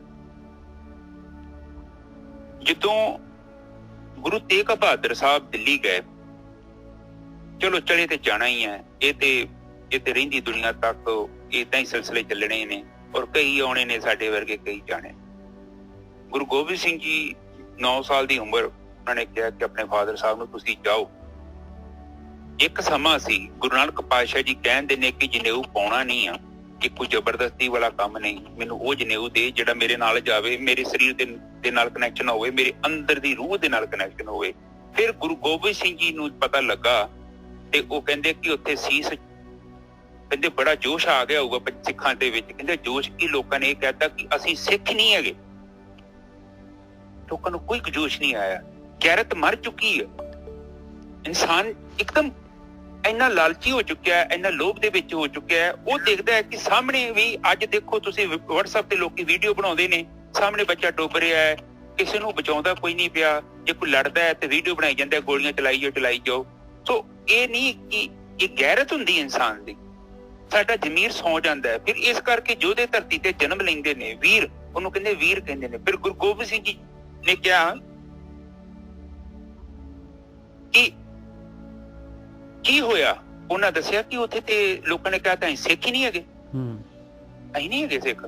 ਭੱਜ ਕੇ ਲੋਕ ਕੀ ਕਹਿਣ ਡੈ ਪਏ, ਆਪਣੇ ਪਰਿਵਾਰ ਦੇ ਬਾਰੇ ਸੋਚਣ ਡੈ ਪਏ। ਫਿਰ ਗੁਰੂ ਗੋਬਿੰਦ ਸਿੰਘ ਜੀ ਨੇ ਇਹ ਕਿਹਾ ਕਿ ਫਿਰ ਮੈਂ ਐਸੀ ਕੌਮ ਪੈਦਾ ਕਰ ਦੂੰਗਾ। ਵਿਸਾਖੀ ਵਾਲੇ ਦਿਨ ਗੱਲ ਹੋਈ ਹੈ ਨਿੱਜਰ ਸਾਹਿਬ, ਵਿਸਾਖੀ ਵਾਲੇ ਦਿਨ ਗੱਲ ਹੋਈ। ਫਿਰ ਉਹ 5 ਪਿਆਰੇ ਕੱਢੇ, ਉਹ ਇੱਕ ਐਸਾ ਨਜ਼ਾਰਾ ਸੀ, ਇਤਿਹਾਸ ਗਵਾਹ ਹੈ। ਉਹ ਕਹਿੰਦੇ ਕੱਲੇ ਕੱਲੇ ਦਾ ਸਿਰ ਵੱਢਿਆ, ਕਹਿਣ ਤੋਂ ਭਾਵ ਕਿ ਜੋ ਬੱਕਰਾ ਵੱਢਿਆ, ਜੋ ਵੀ ਵੱਢਿਆ ਇੱਕ ਅੱਜ ਤਾਂ ਆਪਾਂ ਕਹਿੰਦੇ ਨਾ ਕਿ ਸਿੱਖ ਮੈਂ ਫਲਾਨਾ ਮੈਂ ਢਿਮਕਾ, ਉਹਨਾਂ ਦੇ ਨਾਂ ਪੜੋ ਸਿੱਖ ਕੌਣ ਸਨ। ਉਹ ਆਮ ਹੀ ਬੰਦੇ ਸਨ, ਉਹਨਾਂ ਦੇ ਨਾਂ ਪੜੀਏ, ਉਹਨਾਂ ਦੇ ਨਾਂ ਸੁਣੋ। ਸਿੰਘ ਤੇ ਬਾਅਦ ਚ ਬਣੇ ਵਿਚਾਰੇ, ਪਰ ਆਪਾਂ ਅੱਜ ਕਹਿੰਦੇ ਸਿੱਖ ਮੈਂ ਇੱਕ ਵੱਖਰਾ ਵਾਂ। ਉਹ ਨਹੀਂ ਗੱਲ ਬਣਦੀ, ਏਦਾਂ ਨਹੀਂ, ਇਹ ਚੰਗਾ ਨਹੀਂ ਹੈ ਨਿੱਜਰ ਸਾਹਿਬ, ਇਹ ਮਾੜੀ ਚੀਜ਼ ਹੈ। ਉਹ ਜਿੰਨਾ ਵੀ ਸਿੰਘ ਸਨ, ਜੋ ਵੀ ਸੀ, ਉਹਨਾਂ ਦਾ ਨਾਂ, ਮੈਂ ਸੋਚਦਾ ਕਿ ਨਿੱਜਰ ਸਾਹਿਬ ਉਹਨਾਂ ਦੇ ਨਾਂ ਦੇ ਨਾਲ ਅਸਲੀ ਨਾਂ ਦੇ ਨਾਲ ਅਸਲੀ ਦੂਜਾ ਨਾਂ ਵੀ ਲਾ ਕੇ ਉਹਨਾਂ ਨੂੰ ਪ੍ਰਕਾਸ਼ਿਤ ਕਰਨਾ ਚਾਹੀਦਾ ਹੈ। ਉਹਨਾਂ ਕੌਮਾਂ ਨੂੰ ਮਾਣ ਹੋਵੇ ਕਿ ਸਾਡੇ ਬੱਚੇ ਸਿੱਖ ਕੌਮ ਚ ਗਏ ਸੀ। ਨਿੱਜਰ ਸਾਹਿਬ ਇਹ ਸਹੀ ਗੱਲ ਮੰਨਦੇ ਜੋ ਕਿ ਨਹੀਂ ਮੰਨਦੇ? ਬਿਲਕੁਲ ਠੀਕ ਹੈ ਜੀ। ਆਪਾਂ ਮੈਂ ਨਹੀਂ ਕਹਿੰਦਾ ਹਾਂ ਉਹਨਾਂ ਦਾ ਨਾਂ ਬਾਅਦ ਚ ਚੇਂਜ ਹੋਇਆ। ਮੈਂ ਸੋਚਦਾ ਕਿ ਇਤਿਹਾਸ ਦੇ ਵਿੱਚ ਜੋ ਵੀ ਹੋਇਆ ਉਸ ਟਾਈਮ ਤੇ ਯੋਧਿਆਂ ਨੇ ਕੀਤਾ। ਅੱਜ ਜੇ ਤੁਸੀਂ ਨਿੱਜਰ ਸਿੰਘ ਜੋ ਤੇ ਚਰਨਜੀਤ ਸਿੰਘ ਆ, ਉਹਦੇ ਪਿੱਛੇ ਗੁਰੂ ਗੋਬਿੰਦ ਸਿੰਘ ਜੀ ਦਾ ਕੰਟਰੀਬਿਊਸ਼ਨ ਹੈ। ਅਦਰਵਾਈਜ਼ ਆਪਾਂ ਨਾ ਤੇ ਇਹਦੇ ਹਿੰਦੂ ਬਚਣਾ ਸੀ ਤੇ ਨਾ ਹੀ ਕੋਈ ਇੱਥੇ ਸਿੱਖ ਬਚਣਾ ਸੀ, ਸਾਰੇ ਆਪਾਂ ਮੁਸਲਮਾਨ ਹੋਣਾ ਸੀ। ਆਪ ਦੇਖੋ ਇੰਡੋਨੇਸ਼ੀਆ, ਅਫਗਾਨਿਸਤਾਨ ਸਾਰਾ ਬੁੱਧਿਸਟ ਹੈ। ਵੇਖੋ ਉਹਨਾਂ ਦੇ ਸਾਰੇ ਧਰਮ ਪਰਿਵਰਤਨ ਕਰਤੇ। ਉਸ ਤੋਂ ਬਾਅਦ ਹੋਰ ਕੰਟਰੀਆਂ ਵੇਖੋ ਕਿੰਨੀਆਂ ਕੰਟਰੀਆਂ ਹੈਗੀਆਂ, ਸਾਰੇ ਮੁਸਲਿਮ A to Z ਮੁਸਲਿਮ ਹੋ ਗਏ। ਆਪਾਂ ਕਿਉਂ ਬਚ ਗਏ, ਆਪਣੀ ਸੰਸਕ੍ਰਿਤੀ ਕਿਉਂ ਬਚ ਗਈ? ਉਹਦੇ ਪਿੱਛੇ ਉਹਨਾਂ ਯੋਧਿਆਂ ਨੂੰ ਸਲੂਟ ਕਰਨਾ ਚਾਹੀਦਾ ਹੈ ਜਿਨ੍ਹਾਂ ਨੇ ਆਪਣਾ ਜੀਵਨ ਤੇ ਬਰਬਾਦ ਕਰ ਦਿੱਤਾ, ਪਰ ਉਹ ਲੋਕਾਂ ਦੀ ਨਜ਼ਰ 'ਚ ਬਰਬਾਦ ਸੀ, ਪਰ ਉਹ ਅਮਰ ਹੋ ਗਏ। ਅੱਜ ਦੀ ਡੇਟ 'ਚ ਜੇ ਆਪਣੀ ਵੱਖੋ ਵੱਖ ਸਭਿਅਤਾ ਬਚੀ ਹੈ ਨਿੱਜਰ ਸਾਹਿਬ, ਇਹਦਾ ਮਤਲਬ ਇਹੋ ਹੀ ਸੀ ਕਿ ਉਹਨਾਂ ਨੇ ਆਪਣੀ ਸੋਚ ਨੂੰ ਵਾਈਡ ਕੀਤਾ। ਇਹ ਨਹੀਂ ਸੋਚਿਆ ਕਿ ਅਸੀਂ ਕੀ ਲੈਣਾ ਹੈ, ਅਸੀਂ ਨਾ ਕੁਝ ਕਵਾਂਗੇ ਤੇ ਕੀ ਹੋਊਗਾ। ਉਹ ਜ਼ਮੀਰ ਜਿਹੜਾ ਹੁੰਦਾ ਹੈ, ਇਸ ਜ਼ਮੀਰ ਨੂੰ ਜਿੰਦਾ ਰੱਖਣਾ ਪੈਂਦਾ ਹੈ। ਉਹ ਕਹਿੰਦੇ ਕਿ ਸੂਰਾ ਸੋ ਪਹਿਚਾਨ ਨਹੀਂ ਹੈ। ਉਹਨਾਂ ਦਾ ਸ਼ਬਦ ਬੋਲੋ, ਗੁਰੂ ਗੋਬਿੰਦ ਸਿੰਘ ਦਾ ਬੋਲੋ ਨਿੱਜਰ ਸਾਹਿਬ, ਦੁਬਾਰਾ ਬੋਲੋ, ਇੱਕ ਮੈਨੂੰ ਨਹੀਂ ਬੋਲਿਆ ਜਾਣਾ। ਕਬੀਰ ਜੀ ਦਾ ਹੈ ਕਿ ਸੂਰਾ ਸੋ ਪਹਿਚਾਨੀਏ ਜੋ ਲੜੇ ਦੀਨ ਕੇ ਹੇਤ, ਪੁਰਜਾ ਪੁਰਜਾ ਕਟ ਮਰੇ ਕਬੂ ਨਾ ਛਾੜੇ ਖੇਤ। ਆ ਵੇਖ ਲੋ ਪਾਣੀ ਕੀ ਕਹਿੰਦੀ ਹੈ। ਪਾਣੀ ਸਾਨੂੰ ਹਿੱਲਣ ਨਹੀਂ ਦਿੰਦੀ। ਅੱਜ ਜੇ ਕਹੀਏ ਨਾ ਕਿ ਸਾਡਾ ਮੈਟਰ ਨਹੀਂ ਆ, ਉਹ ਮੈਟਰ ਸਾਡਾ ਹੀ ਆ। ਬਿਲਕੁਲ, ਉਹ ਵੱਖਰੀ ਗੱਲ ਆ। ਆਪਾਂ ਮੈਂ ਪੱਥਰ ਵੇਖ ਕੇ ਲੰਘ ਗਿਆ, ਲੰਘ ਜੂਗਾ, ਚਰਨਜੀਤ ਵੀ ਲੰਘ ਜੂਗਾ, ਪਰ ਚਰਨਜੀਤ ਵੀ ਉਸ ਪੱਥਰ ਨੂੰ ਵੱਡਾ ਕਰਨ ਦੇ ਵਿੱਚ ਪਾਰਟ ਅਦਾ ਕਰਦਾ ਹੈ। ਜਦ ਤੱਕ ਅਸੀਂ ਇਹ ਨਹੀਂ ਸੋਚਦੇ, ਉਹਨਾਂ ਚਿਰ ਤੱਕ ਦੁਨੀਆ ਤੇ ਕੋਈ ਪਰਿਵਰਤਨ ਨਹੀਂ ਹੋ ਸਕਦਾ। ਹਰ ਇੱਕ ਬੰਦੇ ਨੂੰ, ਚਾਹੇ ਮੇਰੀ ਔਕਾਤ 1 ਰੁਪਏ ਦੀ ਹੈ, ਮੈਂ 1 ਰੁਪਏ ਨੂੰ ਪ੍ਰੋਪਰਲੀ ਇਸਤੇਮਾਲ ਕਰਾਂਗਾ। ਜਦ ਤੱਕ ਆਪਾਂ ਇੱਕ ਕਸਮ ਨਹੀਂ ਖਾਂਦੇ, ਆਪਾਂ ਸਹੁੰ ਨਹੀਂ ਖਾਂਦੇ, ਚਾਹੇ ਕੋਈ ਵੀ ਹੈ, ਮੈਂ ਨਹੀਂ ਕਹਿੰਦਾ ਕਿ ਵੱਡੇ ਲੈਵਲ ਤੇ ਆਪਾਂ ਜਾ ਕੇ ਇੱਥੇ ਲੜਨਾ ਹੈ। ਹਰ ਇੱਕ ਬੂੰਦ ਤੋਂ ਸਾਗਰ ਬਣਦਾ ਹੈ। ਕੋਈ ਸਾਗਰ ਦੀ ਆਪਣੀ ਹੋਂਦ ਨਹੀਂ ਆ। ਸਮਾਜ ਕੋਈ ਨਹੀਂ ਹੁੰਦਾ ਸਿੱਖ ਕੌਮ, ਇੱਕ ਬੰਦੇ ਤੋਂ ਸਿੱਖ ਕੌਮ ਬਣੀ ਆ। ਇੱਕ ਬੰਦੇ ਦੀ ਮੈਜੋਰਟੀ ਤੋਂ ਬਾਅਦ ਜਿਹੜਾ ਦੇਸ਼ ਬਣ ਜਾਂਦਾ ਹੈ। ਇਹ ਦੁਨੀਆ ਸਾਰੀ ਤੁਹਾਨੂੰ ਪਤਾ ਹੋਣਾ ਚਾਹੀਦਾ ਕਿ ਇੱਕ ਮੱਕੜੀ ਦਾ ਜਾਲਾ ਹੈ, ਇੱਕ ਤਣਾ ਹਿੱਲ ਜੇ ਨਾ ਸਾਰਾ ਜਾਲਾ ਹਿਲਦਾ ਜੇ। ਇੱਕ ਤਣਾ, ਜੇਕਰ ਆਪਾਂ 70-80 ਬੰਦੇ ਧਰਮ ਨੂੰ ਸਮਝ ਲੈਂਦੇ ਆ ਔਰ ਆਪਣੇ ਜੀਵਨ ਨੂੰ ਧਰਮ ਦੇ ਵਿੱਚ, ਦੀਨ ਦੇ ਲਈ ਜਾਂ ਧਰਮ ਦੇ ਲਈ ਆਪਣਾ ਜੀਵਨ ਬਤੀਤ ਕਰਦੇ ਆ, ਆਪਣੇ ਜੀਵਨ ਨੂੰ ਚੁੱਕਦੇ ਆ, ਇਹ ਇਸ ਛੋਟੇ ਜੀ ਇੱਕ ਚਿੰਗਿਆਰੀ ਨੇ, ਦੇਖੋ ਐਡੇ ਵੱਡੇ ਜੰਗਲ ਹੁੰਦੇ ਨੇ, ਕੇਵਲ ਇੱਕ ਮਾਚਿਸ ਦੀ ਤੀਲੀ ਸਾਰਾ ਸਾੜ ਕੇ ਸਵਾਹ ਕਰ ਦਿੰਦੀ ਹੈ। ਦੇਖੋ ਇਹ ਜਸਟ ਸੋਚੋ, ਇੱਕ ਗੁਰੂ ਗੋਬਿੰਦ ਸਿੰਘ ਜੀ ਨੇ ਉਸ ਟਾਈਮ ਤੇ ਜਿਹੜੀ ਲਹਿਰ ਪੈਦਾ ਕੀਤੀ ਤੇ ਕਿੰਨੀ ਕੌਮ ਪੈਦਾ ਕਰ ਗਏ। ਔਰ ਇਹ ਜਿਹੜਾ ਕੌਮ ਆ, ਇਹ ਰਹਿੰਦੀ ਦੁਨੀਆ ਤੱਕ ਧਰਤੀ ਰਹੂਗੀ। ਜਿੰਨਾ ਚਿਰ ਤੱਕ ਧਰਤੀ ਹੈਗੀ ਤਦ ਤੱਕ ਇਹ ਕੌਮ ਰਹੇਗੀ। ਪਰ ਇੱਕ ਬੰਦੇ ਦੀ ਸੋਚ ਵੇਖੋ ਨਿੱਜਰ ਸਾਹਿਬ ਕਿੱਡਾ ਵੱਡਾ ਇੰਪੈਕਟ ਕਰ ਦਿੰਦੀ। ਸਿੱਖ ਧਰਮ ਜਿਹੜਾ ਹੈ ਗੁਰੂ ਗੋਬਿੰਦ ਸਿੰਘ ਜੀ ਦੀ ਸੋਚ ਤੋਂ ਬਿਨਾਂ ਅਧੂਰਾ ਸੀ। ਬੇਸ਼ੱਕ ਗੁਰੂ ਗ੍ਰੰਥ ਸਾਹਿਬ ਜੀ ਦਾ ਪੂਰਾ ਸੰਪੂਰਨ ਹੋ ਚੁੱਕਿਆ ਸੀ ਸਰੂਪ ਉਹਨਾਂ ਦਾ, ਪਰ ਅਸਲ ਦੇ ਵਿੱਚ ਸਿੱਖ ਕੌਮ ਨੂੰ ਬਣਾਉਣ ਪਿੱਛੇ ਸਾਰੀ ਜਿਹੜੀ ਵਿਜ਼ਨ ਸੀ, ਜੋ ਸੋਚ ਸੀ, ਜੋ ਇੱਕਦਮ ਯੂਨੀਕ ਸੀ। ਲੋਕੀ ਕਹਿੰਦੇ ਸੀ ਕਿ ਬਈ ਉਹ ਰਾਜਾ ਮਾਰ ਦੂਗਾ, ਉਹ ਕਹਿੰਦੇ ਨਹੀਂ, ਮੈਂ ਘੋੜਾ ਰੱਖਾਂਗਾ, ਮੈਂ ਕਲਗੀ ਲਾਵਾਂਗਾ, ਮੈਂ ਪੱਗ ਬੰਨਾਂਗਾ, ਜੋ ਜੋ ਕੰਮ ਨੀਲੇ ਵਸਤਰਾਂ ਦਾ ਮਨਾ ਕੀਤਾ ਮੈਂ ਪਾਵਾਂਗਾ। ਉਹਨਾਂ ਨੂੰ ਜੇ ਗੁਰੂ ਗੋਬਿੰਦ ਸਿੰਘ ਲੋਕੇ ਰਹਿ ਜਾਂਦੇ ਤੇ ਕਿੰਨੇ ਜਾਣਨਾ ਸੀ ਨਿੱਜਰ ਸਾਹਿਬ? ਬਿਲਕੁਲ ਸਹੀ ਗੱਲ ਹੈ, ਬਿਲਕੁਲ ਸਹੀ ਗੱਲ। ਹਾਂ ਅੱਜ ਹਾਂ ਏਦਾਂ ਨਾ ਪਲੀਜ਼ ਕਰਿਆ ਕਰੋ। ਹਾਂ ਠੀਕ ਹੈ, ਆਪਾਂ ਕੁਛ ਕਰ ਤੇ ਨਹੀਂ ਸਕਦੇ, ਪਰ ਜਿੰਨੇ ਵੀ ਲੈਵਲ ਤੇ ਕਹਿੰਦੇ ਕਿ ਇੱਕ ਪ੍ਰਮਾਤਮਾ ਵੱਲੋਂ ਨਾ 4-5 ਚੀਜ਼ਾਂ ਮੈਂ ਤੁਹਾਡੇ ਨਾਲ ਨਾ ਮੈਂ ਸਾਂਝੀਆਂ ਕਰਦਾ, ਪਲੀਜ਼ ਇਹਨਾਂ ਤੇ ਵਿਸ਼ਵਾਸ ਕਰਿਆ ਕਰੋ। ਕਹਿੰਦਾ ਚਰਨਜੀਤ ਜੇ ਤੇ ਜ਼ੁਲਮ ਹੁੰਦਿਆ, ਪਰਮਾਤਮਾ ਕੀ ਪਤਾ ਕਹਿੰਦਾ ਵਾ, ਤੁਹਾਡੀ ਆਤਮਾ ਕੀ ਕਹਿੰਦੀ ਹੈ ਕਿ ਚਰਨਜੀਤ ਜੇ ਜ਼ੁਲਮ ਹੁੰਦਿਆ ਇਹ ਬੱਚੇ ਉੱਥੇ ਜਾ ਕੇ ਉਹਨੂੰ ਬਚਾ, ਉੱਥੇ ਜਾ ਕੇ ਉਹਨੂੰ ਬਚਾਈ। ਤੇਰਾ ਪਹਿਲਾ ਹੀ ਹੁਣ ਤੂੰ ਹੀ ਚਰਨਜੀਤ, ਤੇਰੇ ਪੱਲੇ ਕੁਛ ਨਹੀਂ ਹੈਗਾ, ਤੂੰ ਡਰਪੋਕ ਹੈਗਾ, ਲਾਗੇ ਨਾ ਜਾਵੀਂ ਰੌਲਾ ਪਾ ਕਿ ਗਰੀਬ ਨੂੰ ਮਾਰਦੇ ਪਏ, ਬਚਾਓ ਬਚਾਓ ਬਚਾਓ। ਕਹਿੰਦੇ ਜੇ ਤੂੰ ਇਹ ਵੀ ਨਹੀਂ ਕਰਨ ਜੋਗਾ, ਤੇਰੇ ਕੋਲ ਜੋ ਵੀ ਕੁਛ ਹੈਗਾ ਕਿ ਆਂਢ ਗੁਆਂਢ ਘਰ ਜਾ ਕੇ ਉਹਨਾਂ ਨੂੰ ਉਠਾ ਦੇ, ਲੋਕਾਂ ਨੂੰ ਉਠਾ। ਕਿਉਂਕਿ ਦੀਨ ਇਹ ਧਰਮ ਦਾ ਮਿਸਾਲ ਹੀ ਇਹੋ ਹੈ ਕਿ ਸਾਡੀਆਂ ਜ਼ਿੰਮੇਵਾਰੀਆਂ ਜਦ ਤੱਕ ਅਸੀਂ ਜ਼ਿੰਮੇਵਾਰੀ ਨਹੀਂ ਨਿਭਾਵਾਂਗੇ ਅਸੀਂ ਅੱਖਾਂ ਬੰਦ ਕਰਕੇ ਲੰਘ ਜਾਂਦੇ ਹਾਂ। ਇਹ ਨਹੀਂ ਮੈਂ ਕਹਿੰਦਾ ਕਿ ਬਹੁਤੇ ਵੱਡੇ ਲੈਵਲ ਦੀ ਗੱਲ ਕਰਦੇ, ਛੋਟੇ ਲੈਵਲ ਦੀ ਗੱਲ ਕਰਦੇ ਹਾਂ ਆਪਾਂ। ਜੇਕਰ ਮੇਰਾ ਜ਼ਮੀਰ ਹੀ ਨਹੀਂ ਹੈਗਾ, ਹੁਣ ਪ੍ਰੋਬਲਮ ਕੀ ਹੈ ਕਿ ਸਾਡੇ ਦੇਸ਼ ਦੇ ਵਿੱਚ 1000 ਬੰਦਾ ਆਉਂਦਾ ਸੀ, ਸਾਰੇ ਦੇਸ਼ ਨੂੰ ਗੁਲਾਮ ਬਣਾ ਲੈਂਦਾ ਸੀ ਨਿੱਜਰ ਸਾਹਿਬ। ਉਹਦਾ ਕਾਰਨ ਕੀ ਸੀ? ਇਹੋ ਹੀ ਸੀ। ਹਰ ਕੋਈ ਇਹੋ ਸੋਚਦਾ ਹੈ ਛੱਡ ਖੜਾ ਯਾਰ, ਛੱਡ ਖੜਾ, ਕੀ ਕਹਿਣਾ ਕੀ ਕਹਿਣਾ। ਫਿਰ ਬ੍ਰਹਮ ਗਿਆਨੀ ਆਉਂਦੇ ਨੇ ਧਰਤੀ ਤੇ, ਉਹੀ ਸਮਝਾ ਕੇ ਜਾਂਦੇ ਨੇ। ਉੱਥੇ ਕਰਕੇ ਹੀ ਤੇ ਇੰਡੀਆ ਦੇ ਵਿੱਚ ਕਿੰਨੇ ਬ੍ਰਹਮ ਗਿਆਨੀ ਪੈਦਾ ਹੋਏ ਕਿ ਫਿਰ ਸਾਡੇ ਜ਼ਮੀਰ ਨੂੰ ਜਗਾਉਣ ਵਾਸਤੇ ਕਿ ਤੁਸੀਂ ਇਨਸਾਨ ਬਣੋ, ਤੁਸੀਂ ਆਪਣੀਆਂ ਜ਼ਿੰਮੇਵਾਰੀਆਂ ਸਮਝੋ। ਅੱਖਾਂ ਨਾ ਬੰਦ ਕਰੋਗੇ, ਦੇਖੋ ਅੱਖਾਂ ਬੰਦ ਕਰੋਗੇ, ਇਹ ਜਿਹੜਾ ਹਨੇਰਾ ਵੱਧ ਰਿਹਾ ਹੈ ਇੱਕ ਦਿਨ ਆਉਣਾ ਤੁਹਾਡੇ ਘਰ ਨੂੰ ਵੀ ਨਹੀਂ ਢਾਹ ਲੈਣਾ। ਹੁਣ ਪਿੰਡ 'ਚ ਕੋਈ ਨਸ਼ਾ ਕਰਦਾ ਨਾ, ਲੋਕੀ ਕਹਿੰਦੇ ਆ ਅਸੀਂ ਕੀ ਲੈਣਾ ਦੇਣਾ, ਉਹ ਬਗਾਨਾ। ਮੈਂ ਕਹਿੰਦਾ ਉਹ ਭੋਲਿਓ, ਉਹ ਤੁਹਾਡੇ ਤੋਂ 10 ਘਰ ਦੂਰ ਅੱਗ ਲੱਗੀ ਆ, ਉਹ ਅੱਗ ਤੁਹਾਡੇ ਘਰ ਆ ਜਾਣੀ ਆ। ਬਹੁਤ ਵਧੀਆ ਜੀ, ਬਹੁਤ ਵਧੀਆ, ਬਿਲਕੁਲ ਸਹੀ ਗੱਲ ਹੈ। ਇਹ ਸਾਡੇ ਸਾਂਝਾਂ ਦੇ ਮਸਲੇ ਨੇ, ਇਹ ਪਿੰਡਾਂ ਦੇ ਮਸਲੇ ਨੇ। ਇਹਨੂੰ ਛੋਟਾ ਨਾ ਕਹੋ। ਅੱਜ ਆਪਾਂ ਇਹ ਸੋਚਦੇ ਹਾਂ ਵਾਹ ਵੀ ਵਾਹ, ਕਹਿੰਦਾ ਦੁਸ਼ਮਣ ਮਰੇ ਤੇ ਕਿਤੇ ਖੁਸ਼ ਨਾ ਹੋਈਏ, ਸੱਜਣਾ ਵੀ ਮਰ ਜਾਣਾ। ਜੇਕਰ ਸਾਡੇ ਚ ਜ਼ਮੀਰ ਹੈਗਾ, ਸਾਡੇ ਧਰਮ ਨੂੰ ਪੜ੍ਹੀਏ ਨਾ, ਗੁਰੂ ਗ੍ਰੰਥ ਸਾਹਿਬ ਨੂੰ ਜਿਉਂ ਆਪਾਂ ਪੜ੍ਹਨਾ ਸ਼ੁਰੂ ਕੀਤਾ ਤੇ ਇੱਕੋ ਹੀ ਤੇ ਸਿਖਾਇਆ ਉਹਨਾਂ ਨੇ ਕਿ ਤੂੰ ਇਨਸਾਨ ਬਣ, ਤੂੰ ਕਨ੍ਹਈਆ ਬਣ। ਤੂੰ ਇਹ ਨਾ ਸੋਚ ਉਹ ਕਿਹੜੀ ਕਾਸਟ ਆ, ਉਹ ਕਿੱਦਾਂ ਦਾ ਬੰਦਾ ਹੈ। ਤੂੰ ਕਮ ਸੇ ਕਮ ਆਪਣੇ ਲੈਵਲ ਤੇ ਕੁਛ ਕਰ। ਨਹੀਂ ਵੀ ਕਰ ਸਕਦਾ ਕੁਛ ਤੇ ਪਾਣੀ ਪਿਆ ਦੇ ਅਗਲੇ ਨੂੰ, ਉਹਦਾ ਕਿਹੜਾ ਖਰਚਾ ਹੁੰਦੇ ਆ। ਮਤਲਬ ਕਹਿਣ ਤੋਂ ਭਾਵ ਗੱਲ ਪਾਣੀ ਦੀ ਨਹੀਂ ਹੈਗੀ, ਗੱਲ ਤੇ ਹੈਗੀ ਆ ਕਿ ਸਾਨੂੰ ਆਪਣੇ ਲੈਵਲ ਤੇ ਜੋ ਅਸੀਂ ਕਰ ਰਹੇ ਹਾਂ ਆਪਣੇ ਐਕਸ਼ਨਾਂ ਦੇ ਵਿੱਚ ਆਪਣੇ ਜੀਵਨ ਦੀ ਸੋਚ ਨੂੰ ਬਦਲਣ ਦੀ ਲੋੜ ਆ, ਕਿਉਂਕਿ ਇਹ ਵੀ ਇੱਕ ਸਾਡਾ ਹਿੱਸਾ ਹੈ। ਬ੍ਰਹਮ ਗਿਆਨੀ ਦਾ ਮਤਲਬ ਇਹ ਨਹੀਂ ਕਿ ਉਹ ਜਾ ਕੇ ਉੱਥੇ ਬੈਠਾ ਹੈ ਪਹਾੜਾਂ ਦੇ ਵਿੱਚ ਭਗਤੀ ਕਰਨ ਦਿਆ ਤੇ ਇੱਥੇ ਪਿੰਡ ਨੂੰ ਅੱਗ ਲੱਗੀ ਹੋਈ ਆ, ਲੋਕੀ ਗਲਤ ਪਾਸੇ ਤੁਰੇ ਜਾਂਦੇ ਆ। ਉਹਦਾ ਫਰਜ਼ ਇੱਥੇ ਆ ਕਿ ਸਮਾਜ 'ਚ ਰਹਿ ਕੇ, ਸਮਾਜ ਦੇ ਨਾਲ ਰਹਿ ਕੇ ਆਪਣੇ ਛੋਟੇ ਲੈਵਲ ਤੇ ਇੱਕ ਸੇਵਾ ਕਰਨੀ। ਔਰ ਅੱਜ ਆਪਾਂ ਵੀ ਸਾਰੇ ਉਹੀ ਸੇਵਾ ਕਰ ਰਹੇ ਹਾਂ ਤੇ ਮੈਂ ਸੋਚਦਾ ਕਿ ਤੁਸੀਂ ਸਾਰੇ ਉਸ ਸੇਵਾ ਨੂੰ ਅੱਗੇ ਵਧਾਓ ਆਪਣੇ ਲੈਵਲ ਤੇ।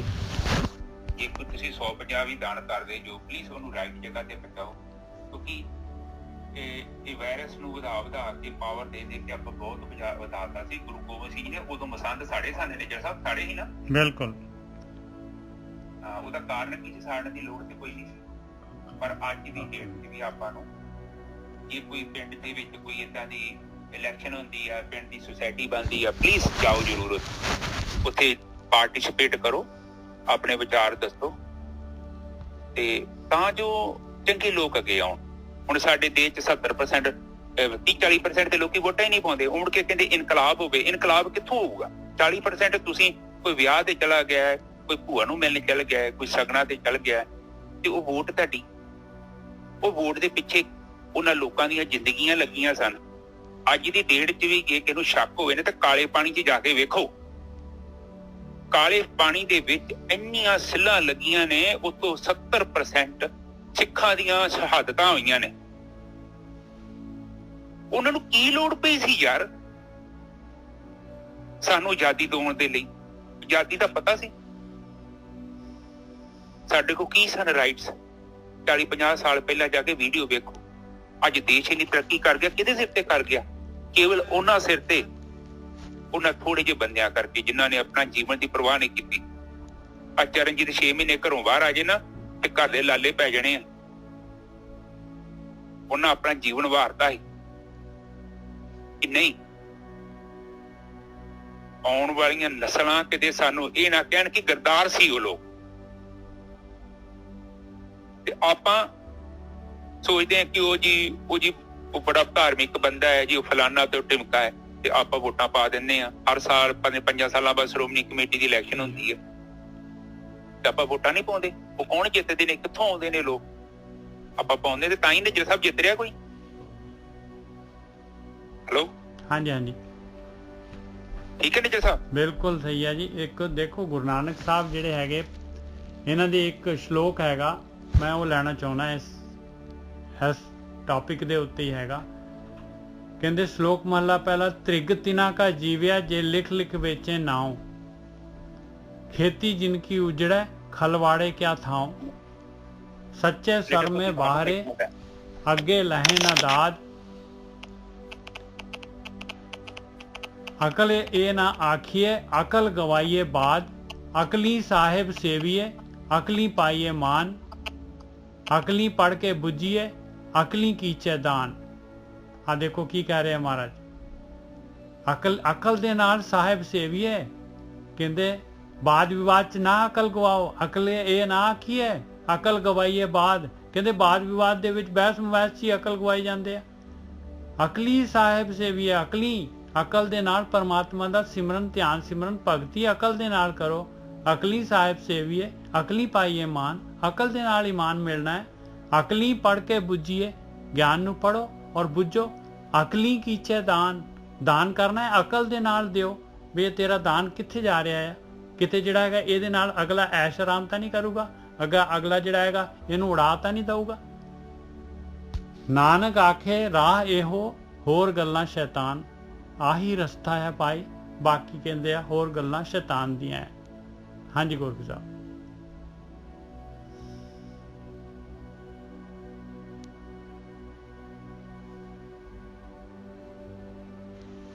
हेलो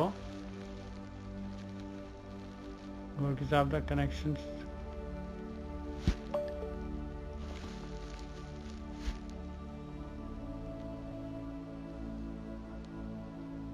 गोरकी साहब आवाज आ रही साड़ी ਤੁਹਾਨੂੰ? नहीं ਤੁਹਾਨੂੰ ਦੱਸ ਕੇ ਗਿਆ, ਮੈਂ ਕੰਮ ਤੇ ਗਿਆ ਵਾਂ।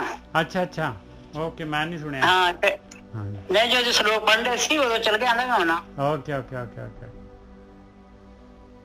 ਤੇ ਇਸ ਕਰਕੇ ਭਾਈ ਮਹਾਰਾਜ ਜਿਹੜੇ ਹੈਗੇ, ਦੇਖੋ ਆਪਾਂ ਨੂੰ ਬਹੁਤ ਚੰਗੀ ਹਿਦਾਇਤ ਕਰਕੇ ਗਏ। ਪਹਿਲੀ ਪਾਤਸ਼ਾਹੀ ਹਿਦਾਇਤ ਕਰਕੇ ਗਈ ਹੈ ਭਾਈ ਵੀ ਭਗਤੀ ਕਰਨੀ ਹੈ, ਉਹ ਵੀ ਅਕਲ ਦੇ ਨਾਲ ਕਰਨੀ ਆ, ਤੇ ਪੜ੍ਹ ਕੇ ਬੁੱਝਣਾ ਹੈ, ਉਹ ਵੀ ਅਕਲ ਦੇ ਨਾਲ ਬੁੱਝਣਾ ਹੈ।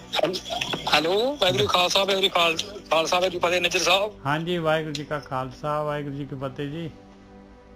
ਗੋਰਕੀ ਸਾਹਿਬ ਤੇ ਮੇਰਾ ਮਾਈਕ ਸਾਹਿਬ ਦਾ ਬੰਦ ਹੋ ਗਿਆ, ਤੇ ਚਲੋ ਮੈਂ ਕਹਿੰਦਾ ਮੈਂ ਬੇਨਤੀ ਕਰ ਲਾਂ ਉਹਨੇ ਚ। ਹਾਂਜੀ ਹਾਂਜੀ ਨਿੱਜਰ ਸਾਹਿਬ, ਜਿਸ ਤਰ੍ਹਾਂ ਤੁਸੀਂ ਸ਼ਲੋਕ ਪੜ੍ਹਿਆ ਨਾ, ਸੂਰਾ ਸੋ ਪਹਿਚਾਨੀਆ ਜੋ ਲੜੇ ਦੀਨ ਕੇ ਹੇਤ, ਹਾਂਜੀ ਹਾਂਜੀ, ਤੁਸੀਂ ਦੇਖ ਲਓ ਵੀ ਕਬੀਰ ਸਾਹਿਬ ਨੇ ਸਾਰੀ ਜ਼ਿੰਦਗੀ 'ਚ ਕੋਈ ਜੰਗ ਨਹੀਂ ਕੀਤੀ। ਹਾਂ, ਤੇ ਸਾਰੀ ਜ਼ਿੰਦਗੀ 'ਚ ਕੋਈ ਜੰਗ ਨਹੀਂ ਕੀਤੀ, ਤੇ ਹਾਲਾਂਕਿ ਉਹਨਾਂ ਤੇ ਜ਼ੁਲਮ ਵੀ ਹੋਏ ਆ ਨਾ, ਤੇ ਉਹਨਾਂ ਨੇ ਸਹਿਜ ਦੇ ਨਾਲ ਉਹਨਾਂ ਨੂੰ ਜਰਿਆ ਤੇ ਬਿਲਕੁਲ ਤਾਸ਼ ਕੀਤਾ ਰਹੇ। ਹੁਣ ਸਾਡੇ ਵਾਸਤੇ ਸੋਚਣ ਦੀ ਲੋੜ ਇਹ ਆ ਕਿ ਜਿਹੜਾ ਉਹਨਾਂ ਫਰਮਾਇਆ ਕਿ ਸੂਰਾ ਸੋ ਪਹਿਚਾਨੀਏ ਜੋ ਲੜੇ ਦੀਨ ਕੇ ਹੇਤ, ਉਹਨਾਂ ਜਿਹੜੀ ਲੜਾਈ ਕਹੀ ਆ, ਇਹ ਮਨ ਦੀ ਲੜਾਈ ਕਹੀ ਆ। ਇਹ ਜਿਹੜਾ ਮਨ ਆ, ਇਹਦੀ ਇਸ ਲੜਾਈ ਨੂੰ ਜੇ ਜਿੱਤ ਜਿਹਦੀ ਹਾਸਲ ਕਰ ਲੈਂਦਾ।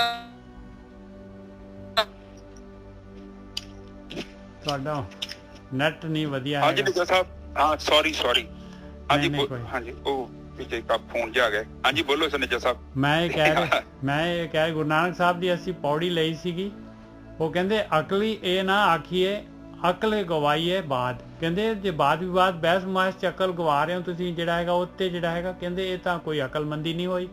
ਅਕਲੀ ਸਾਹਿਬ ਸੇਵੀਏ ਅਕਲੀ ਪਾਈਏ ਮਾਨ। ਕਹਿੰਦੇ ਅਕਲ ਦੇ ਨਾਲ ਪਰਮਾਤਮਾ ਦਾ ਸਿਮਰਨ ਕਰਨਾ ਹੈ, ਭਗਤੀ ਕਰਨੀ ਹੈ, ਅਕਲ ਦੇ ਨਾਲ ਕਰੋ, ਤੇ ਅਕਲ ਦੇ ਨਾਲ ਹੀ ਮਾਨ ਪ੍ਰਾਪਤ ਹੋ ਸਕਦਾ, ਇੱਜ਼ਤ ਪ੍ਰਾਪਤ ਹੋ ਸਕਦੀ ਹੈ, ਜੀਵਨ ਉੱਪਰ ਉੱਠ ਸਕਦਾ। ਅਕਲੀ ਪੜ੍ਹ ਕੇ ਬੁੱਝੀਏ, ਕਹਿੰਦੇ ਪੜ੍ਹ ਕੇ ਬੁੱਝੋ ਵੀ ਕੀ ਕਹਿ ਰਿਹਾ ਹੈ ਗਿਆਨ।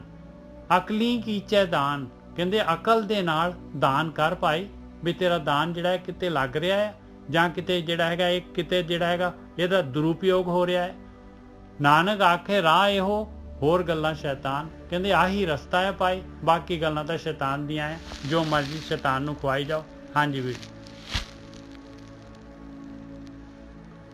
ਠੀਕ ਹੈ ਨਿੱਜਰ ਸਾਹਿਬ, ਉਹੀ ਆ ਕਿ ਬਾਣੀ ਤੇ ਇਸੇ ਚੀਜ਼ ਦੇ ਵਿਰੋਧ ਹੀ ਤੇ ਬੋਲਣਾ ਹੀ ਆ ਕਿ ਜੇਕਰ ਦਾਨ ਵੀ ਕਰਦੇ ਆ ਤੇ ਅਕਲ ਤੋਂ ਬਿਨਾਂ ਕਹਿੰਦੇ ਦਾਨ ਵੀ ਨਾ ਕਰ, ਅਕਲ ਤੋਂ ਬਿਨਾਂ ਸਾਹਿਬ ਨੂੰ ਵੀ ਸਿਮਰ ਨਾ ਕਰ। ਬਿਲਕੁਲ, ਉਹ ਕਹਿੰਦੇ ਕਮ ਸੇ ਕਮ ਆਪਣੀ ਬੁੱਧੀ ਦਾ ਇਸਤੇਮਾਲ ਕਰ। ਤੂੰ ਜੋ ਵੀ ਕਰ ਰਿਹਾ ਕਹਿੰਦੇ ਕਮ ਸੇ ਕਮ ਆਪਣੀ ਬੁੱਧੀ ਨੇ ਜ਼ਰੂਰ ਚੈੱਕ ਕਰ। ਇਹ ਸੋਚ ਕਿ ਜਿਹੜਾ ਪੈਸਾ ਵੀ ਤੂੰ ਦੇ ਰਿਹਾ ਸੱਚੀ ਸਹੀ ਜਗ੍ਹਾ ਤੇ ਲੱਗ ਰਿਹਾ। ਕਿਤੇ ਇਹ ਤਾਂ ਨਹੀਂ ਕੋਈ ਬੰਦਾ ਧਰਮ ਦੇ ਨਾਂ ਤੇ ਤੇਰੇ ਤੋਂ ਪੈਸਾ ਲੈ ਰਿਹਾ ਔਰ ਉਹ ਆਪਣੀ ਐਸ਼ ਦੇ ਲਈ ਜਾਂ ਉਹ ਹੋਰ ਵੱਡਾ ਜਿੱਦਾਂ ਇੱਕ ਬੰਦਾ ਵਾ ਉਹਨੂੰ ਸ਼ਕਤੀ ਦੇ ਕੇ ਆਪਾਂ ਹੋਰ ਸ਼ਕਤੀ ਦੇ ਕਰਕੇ ਪਾਪ ਨੂੰ ਵਧਾਈਏ ਤੇ ਨਿੱਜਰ ਸਾਹਿਬ ਸਾਡਾ ਦਾਨ ਫਿਰ ਜ਼ਹਿਰ ਬਣ ਜਾਂਦਾ ਜੀ। ਬਿਲਕੁਲ, ਦਾਨ ਜੇ ਕਿ ਮਾੜੇ ਬੰਦੇ ਨੂੰ ਦਈਏ ਤੇ ਉਹ ਬੰਦਾ ਉਹਦਾ ਪ੍ਰਯੋਗ ਕਰੂਗਾ ਤੇ ਉਹਦੀ ਜ਼ਿੰਮੇਵਾਰੀ ਕਿਹਦੀ ਹੈ? ਸਾਡੀ। ਇਸ ਲਈ ਬਾਣੀ ਵੀ ਕਹਿੰਦੀ ਕਿ ਦਾਨ ਕਰ ਰਿਹਾ ਕਮ ਸੇ ਕਮ ਤੂੰ ਅਕਲ ਤੋਂ ਬਿਨਾਂ ਨਾ ਕਰ। ਹਾਂਜੀ ਨਿੱਜਰ ਸਾਹਿਬ ਅੱਗੇ ਚਲੀਏ। ਬਸ ਗੁਰਕ ਸਾਹਿਬ ਅੱਜ ਤੇ ਇੱਥੇ ਹੀ ਆਪਾਂ ਕਰਦੇ ਹਾਂ ਬਈ ਜਿਹੜਾ ਲੋਭ ਹੈਗਾ, ਲੋਭ ਦੇ ਬਾਰੇ ਆਪਾਂ ਨੇ ਗਿਆਨ ਲਿਆ ਆ ਤੇ ਇੰਨਾ ਖਤਰਨਾਕ ਆ। ਦੇਖ ਲਓ ਇਹਦੇ ਨਾਲ ਜਿਹੜਾ ਹੈਗਾ ਕਿਸੇ ਦੀ ਸ਼ਰਮ ਨਹੀਂ ਹੁੰਦੀ ਇਨਸਾਨ ਨੂੰ, ਔਰ ਕਿੰਨਾ ਜ਼ਬਰਦਸਤ ਜਿਹੜਾ ਹੈਗਾ ਜੀਵਨ ਨੂੰ ਇਹ ਨਸ਼ਟ ਕਰ ਦਿੰਦਾ ਹੈ। ਚੰਗੇ ਜਿਹੜੇ ਹੈਗੇ ਜਿਹੜੇ ਉਹਨਾਂ ਨੂੰ ਡੁਲਾ ਦਿੰਦਾ ਹੈ। ਲੋਕ ਚੰਗੇ ਜਿਹੜੇ ਹੈਗੇ ਗਿਆਨੀ ਧਿਆਨੀ ਲੋਭ ਦੇ ਲਾਲਚ ਦੇ ਨਾਲ ਉਹਨਾਂ ਦਾ ਜੀਵਨ ਜਿਹੜਾ ਹੈਗਾ ਘਟੀਆ ਹੋ ਜਾਂਦਾ ਹੈ। ਔਰ ਇਹਦੇ ਲਈ ਮਹਾਰਾਜ ਕਹਿੰਦੇ ਆ ਨਾ ਤਾਂ ਮਾਂ ਪਿਓ, ਨਾ ਭੈਣ ਭਰਾ, ਨਾ ਕਿਸੇ ਦੀ ਵੀ ਇਨਸਾਨ ਜਿਹੜਾ ਹੈਗਾ ਸ਼ਰਮ ਨਹੀਂ ਖਾਂਦਾ, ਸਾਰਿਆਂ ਦੇ ਨਾਲ ਠੱਗੀ ਮਾਰ ਸਕਦਾ ਹੈ। ਔਰ ਅਕਰਣੰ ਕਰੋਤ, ਜਿਹੜਾ ਨਹੀਂ ਕਰਨ ਵਾਲਾ ਕੰਮ ਆ ਉਹ ਕਰਦਾ ਆ, ਜਿਹੜਾ ਨਹੀਂ ਖਾਣ ਵਾਲੀ ਚੀਜ਼ ਉਹਨੂੰ ਖਾਂਦਾ ਆ। ਜਿਹੜੇ ਨਹੀਂ ਜਿਹੜੇ ਅਵਗੁਣ ਹੈਗੇ ਉਹਨਾਂ ਦੇ ਨਾਲ ਆਪਣੇ ਆਪ ਨੂੰ ਸਾਜ ਲੈਂਦਾ ਹੈ। ਔਰ ਸਮਾਜ ਦੇ ਵਿੱਚ ਓਪਨਲੀ ਜਿਹੜਾ ਹੈਗਾ ਬੇਸ਼ਰਮੀ ਦੇ ਨਾਲ ਜਿਹੜਾ ਹੈਗਾ ਇਹਨਾਂ ਨੂੰ ਵਰਤਦਾ ਹੈ। ਤੇ ਜੇ ਇਸ ਤੋਂ ਬਾਹਰ ਨਿਕਲਣਾ ਹੈ ਤੇ ਮਹਾਰਾਜ ਆਪਾਂ ਨੂੰ ਨੁਕਤਾ ਦੇ ਰਿਹਾ ਹੈ, ਤਰਾਹੇ ਸਰਣ ਸੁਆਮੀ ਵਿਗਿਆਪਤ ਨਾਨਕ ਹਰ ਨਰ ਹਰੈ। ਜੇ ਚਾਹੀਦਾ ਹੈ ਭਾਈ ਮਾਲਕ ਦੇ ਅੱਗੇ ਬੇਨਤੀ ਕਰ, ਹੇ ਮਾਲਕਾ ਮੈਨੂੰ ਇਸ ਲੋਭ ਤੋਂ ਬਚਾ, ਮੈਂ ਤੇਰੀ ਸ਼ਰਨ ਦੇ ਵਿੱਚ ਹੈਗਾ। ਹਾਂਜੀ ਵੀਰ ਜੀ। ਠੀਕ ਹੈ ਜੀ। ਸਾਧ ਸੰਗਤ ਜੀ, ਬਾਣੀ ਤੇ ਇਹੋ ਕਿਹਾ ਗਿਆ ਕਿ ਪ੍ਰਮਾਤਮਾ ਦੇ ਗੜੀ ਅਰਦਾਸ ਕਰ ਰਹੇ ਨੇ ਗੁਰੂ ਜੀ ਕਿ ਕਹਿੰਦੇ ਕਿ ਇਸ ਲੋਭ ਤੋਂ ਮੈਨੂੰ ਬਚਾਓ, ਕਿਉਂਕਿ ਤਾਂ ਜੋ ਮੈਂ ਇਸ ਤੋਂ ਬਚ ਸਕਾਂ। ਕਿਉਂਕਿ ਇਹ ਨਹੀਂ ਇਹਨੂੰ ਵੇਂਦਾ, ਇਹ ਤੇ ਦੇਸ਼ ਨੂੰ ਪਾਗਲ ਕਰ ਸਕਦਾ ਹੈ ਤੇ ਤੁਸੀਂ ਤੇ ਅਸੀਂ ਕੀ ਹੈਗੇ ਆ? ਬਹੁਤ ਛੋਟੀ ਜਿਹੀ ਇਕਾਈ। ਐਡੇ ਵੱਡੇ ਦੇਸ਼, ਐਡੀਆਂ ਵੱਡੀਆਂ ਸਰਕਾਰਾਂ, ਔਰ ਜਦੋਂ ਉਹ ਐਸੇ ਕੰਮ ਕਰਦੀਆਂ ਨੇ ਔਰ ਜਿਹੜੀਆਂ ਚੰਗੀ ਇਨਸਾਨੀਅਤ ਦੇ ਲਈ ਸਹੀ ਨਹੀਂ ਹੈ, ਔਰ ਉਸ ਤੋਂ ਫਿਰ ਹੀ ਬਾਅਦ ਸਿਸਟਮ ਸ਼ੁਰੂ ਹੁੰਦਾ ਹੈ। ਔਰ ਪਰਮਾਤਮਾ ਕਦੇ ਨਹੀਂ ਚਾਹੁੰਦਾ ਕਿ ਬੰਦਾ ਜਿਹੜਾ ਨਾ ਉਹ ਰਾਖਸ਼ ਬਣੇ। ਇੱਕ ਚੀਜ਼ ਆਪ ਹਮੇਸ਼ਾ ਹੀ ਯਾਦ ਰੱਖਣਾ, ਇੱਥੋਂ ਤੱਕ ਮਾਇਆ ਵੀ ਨਹੀਂ ਚਾਹੁੰਦੀ ਕਿ ਬੰਦਾ ਰਾਖਸ਼ ਬਣੇ। ਆਪ ਪਰਮਾਤਮਾ ਨੂੰ ਕੀ ਲੋੜ ਪਈ ਇੱਥੇ ਦੁਨੀਆ ਨੂੰ ਤੜਫਾ ਕੇ ਮਾਰਨ ਦੀ? ਬਿਲਕੁਲ ਸਹੀ ਗੱਲ ਹੈ, ਬਿਲਕੁਲ ਸਹੀ ਗੱਲ ਹੈ। ਆਪਾਂ ਤੇ ਆਪਣੀ ਜ਼ਿੰਮੇਵਾਰੀ ਤੋਂ ਪਿੱਛੇ ਹੋਣਾ ਚਾਹੁੰਦੇ ਆ ਔਰ ਆਪਣਾ ਉਹ ਨਾਂ ਲਾ ਦਿੰਦੇ ਕਿ ਮਾਇਆ ਦੀ ਜ਼ਿੰਮੇਵਾਰੀ ਆ। ਮਾਇਆ ਕਿਤੇ ਨਹੀਂ ਚਾਹੁੰਦੀ ਸਾਨੂੰ, ਅਸੀਂ ਚਾਹੁੰਦੇ, ਅਸੀਂ ਉਹ ਕੰਮ ਕਰਦੇ ਔਰ ਫਿਰ ਆਪਾਂ ਲੈ ਦਿੰਦੇ ਵੀ ਕਾਲ ਮੇਰੇ ਤੇ ਆ ਗਿਆ, ਮੈਨੂੰ ਪਤਾ ਨਹੀਂ ਲੱਗਾ। ਉਹ ਲੋਭ ਹੈ ਸਭ ਤੋਂ ਵੱਡਾ। ਇਹ ਤੋਂ ਆਪਾਂ ਮਤਲਬ ਚੌਕਸ ਰਹਿਣਾ। ਔਰ ਲੋਭ ਦਾ ਮਤਲਬ ਇਹ ਹੈ ਕਿ ਆਪਾਂ ਜਿੱਥੇ ਮਾੜਾ ਧਨ ਹੈਗਾ ਉੱਥੋਂ ਵੀ ਦੂਰ ਰਹਿਣਾ, ਕਿਉਂਕਿ ਉਹ ਬੰਦਾ ਇੱਕ ਐਸਾ ਬੰਦਾ ਹੈ, ਉਹਦੇ ਪਰਛਾਵੇਂ ਦੇ ਵਿੱਚ ਵੀ ਜਾਂਦੇ ਆ ਤੇ ਉਹਦਾ ਅਸਰ ਸਾਡੇ ਜੀਵਨ ਤੇ ਹੁੰਦਾ। ਉਹਨਾਂ ਲੋਕਾਂ ਤੋਂ ਦੂਰ ਹੋ ਜਿਹੜੇ ਇਸ ਬਿਮਾਰੀ ਤੋਂ ਪੀੜਤ ਨੇ। ਥੋੜਾ ਔਖਾ ਹੋਊਗਾ ਬਟ ਉਹਦੇ ਨਾਲ ਥੋੜਾ ਜਿਹਾ ਤੁਹਾਡੇ ਅੰਦਰ ਵੀ ਫਰਕ ਪਊਗਾ, ਕਿਉਂਕਿ ਐਸੇ ਬੰਦਿਆਂ ਦੀ ਸੰਗਤ ਕਰਨ ਦੇ ਨਾਲ ਉਹਨਾਂ ਦੇ ਔਗਣ ਸਾਡੇ 'ਚ ਵੀ ਆ ਜਾਂਦੇ। ਹਾਂਜੀ ਨਿੱਜਰ ਸਾਹਿਬ, ਠੀਕ ਹੈ ਜੀ ਵਿਚਾਰ? ਹਾਂਜੀ ਬਹੁਤ ਵਧੀਆ ਗੁਰਪ੍ਰੀਤ ਸਾਹਿਬ। ਔਰ ਜਿਹੜੀ ਵੀ ਆਪਾਂ ਡਿਸਕਸ਼ਨ ਹੋਇਆ ਹੈ ਨਾ, ਜਿਹੜੇ ਇਹ ਬਹੁਤ ਵਧੀਆ ਹੈਗਾ। ਐਟਲੀਸਟ ਜਿਹੜੀ ਵੀ ਸੰਗਤ ਸੁਣ ਰਹੀ ਹੈ ਜਾਂ ਜਿੱਥੇ ਤੱਕ ਜੇ ਇਹ ਵਿਚਾਰ ਜਾਏਗੀ ਉਹਨਾਂ ਨੂੰ ਪਤਾ ਤਾਂ ਲੱਗੇਗਾ ਨਾ, ਨੀਂਦ ਤੋਂ ਤਾਂ ਜਾਗਣਗੇ ਨਾ ਬਈ ਅਸੀਂ ਕਿੱਥੇ ਪੈਸਾ ਲਾ ਰਹੇ ਹਾਂ। ਐਟਲੀਸਟ ਥੋੜਾ ਸੋਚੇਗਾ ਤਾਂ ਸਹੀ ਨਾ ਬੰਦਾ। ਬਸ ਇੰਨਾ ਹੀ ਜਿਹੜਾ ਹੈਗਾ ਮੇਰਾ ਨਿੱਜਰ ਸਾਹਿਬ। ਮੈਂ ਤੁਹਾਨੂੰ ਨਾ ਕੱਲ ਦੀ ਗੱਲ ਸੁਣਾਉਣਾ, 1 ਸੈਕਿੰਡ ਲੱਗੇਗਾ। ਕੱਲ ਉਹ ਵੀ ਗੁੜੀਆ ਵਿੱਚ ਹੀ ਕਥਾ ਸੁਣ ਲਈ, ਉਹਦਾ ਘਰ ਦਾ ਇਕੱਠੇ ਕਥਾ ਸੁਣਦੇ ਆ। ਉਹ ਕੁੜੀ ਉਹਨੇ ਕੁੱਤੇ ਨੂੰ ਡੰਡਾ ਮਾਰਤਾ ਚਲੋ ਮਾਰਤਾ, ਉਹ ਮੰਜੇ ਤੇ ਬੈਠਾ ਸੀ ਵਿਚਾਰਾ, ਚਲੋ ਉਹ ਕੁੱਤਾ ਚੱਲ ਗਿਆ। ਜਾਨਵਰ ਨੇ ਕੀ ਕਹਿਣਾ? ਨਾਰਮਲ ਤੌਰ ਤੇ ਆਮ ਹੀ ਲੋਕੀ ਮੱਝਾਂ ਨੂੰ ਕੁੱਟ ਦਿੰਦੇ ਨੇ, ਔਰ ਮੈਂ ਵੀ ਹੋ ਸਕਦਾ ਗਲਤੀਆਂ ਕਰਦਾ ਹੋਵਾਂ, ਕੀਤੀਆਂ ਹੋਣ, ਕੀ ਕਰ ਹੀ ਦਿੰਦਾ, ਪਰ ਜਾਨਵਰ ਤੇ ਜਾਨਵਰ ਹੀ ਆ। ਆਪਾਂ ਡੰਡਾ ਕੱਢ ਨੂੰ ਮਾਰਿਆ ਤੇ ਸਾਡੇ ਚ ਫਰਕ ਕੀ ਹੋਇਆ? ਉਹ ਉਹਨੇ ਡੰਡਾ ਮਾਰਤਾ ਉਹਨੂੰ, ਤੇ ਉਹ ਤੋਂ ਫਿਰ ਕਥਾ ਚੱਲ ਪਈ ਆਪਣੀ ਕ੍ਰੋਧ ਦੇ ਉੱਤੇ ਕਿ ਕ੍ਰੋਧੀ ਇਨਸਾਨ ਤੋਂ ਜਾਨਵਰ ਵੀ ਨਹੀਂ ਬਚਦੇ, ਬਨਸਪਤੀ ਨਹੀਂ ਬਚਦੇ, ਖੁਦ ਆਪਣੇ ਆਪ ਤੋਂ ਵੀ ਨਹੀਂ ਬਚਦਾ। ਔਰ ਦੇਖੋ ਉਸ ਕੁੜੀ ਦੇ ਮਨ ਤੇ ਨਾ ਪ੍ਰਭਾਵ ਹੋਇਆ, ਉਹ ਗਈ ਉਹ ਕੁੱਤੇ ਨੂੰ, ਉਹਨੇ ਉਹਦੇ ਪਿਆਰ ਦੇ ਨਾਲ ਉਹਦੇ ਸਿਰ ਤੇ ਪੁਚਕਾਰਿਆ। ਇਹ ਸਭ ਲਫ਼ਜ਼ਾਂ ਦਾ ਅਸਰ ਬੰਦੇ ਦੇ ਚਿੱਤ ਤੇ ਜ਼ਰੂਰ ਹੁੰਦਾ ਹੈ। ਜੇ ਬੁਰੀ ਸੰਗਤ ਕਰਦੇ ਆ ਤੇ ਬੁਰੇ ਅਸਰ ਵੀ ਸਾਡੇ ਤੇ ਮਨ ਤੇ ਵਿਚਾਰ ਹੁੰਦੇ ਨੇ, ਜਿਹੜੇ ਵਿਚਾਰ ਚੱਲਦੇ ਨੇ। ਤੇ ਜੇ ਚੰਗੀ ਸੰਗਤ ਕਰਦੇ ਆ, ਨਿਸਰ ਸਾਹਿਬ ਚੰਗਿਆਈ ਵੀ ਸਾਨੂੰ ਚੁੱਕਣਾ ਚਾਹੁੰਦੀ ਹੈ। ਤੇ ਹਾਂਜੀ, ਕੋਈ ਬੋਲ ਰਿਹਾ ਸੀ ਮਾਈਕ ਤੇ? ਹਾਂ, ਹੈਪੀ ਕੁਝ ਬੋਲਣਾ ਚਾਹ ਰਹੇ ਸੀ ਤੁਸੀਂ?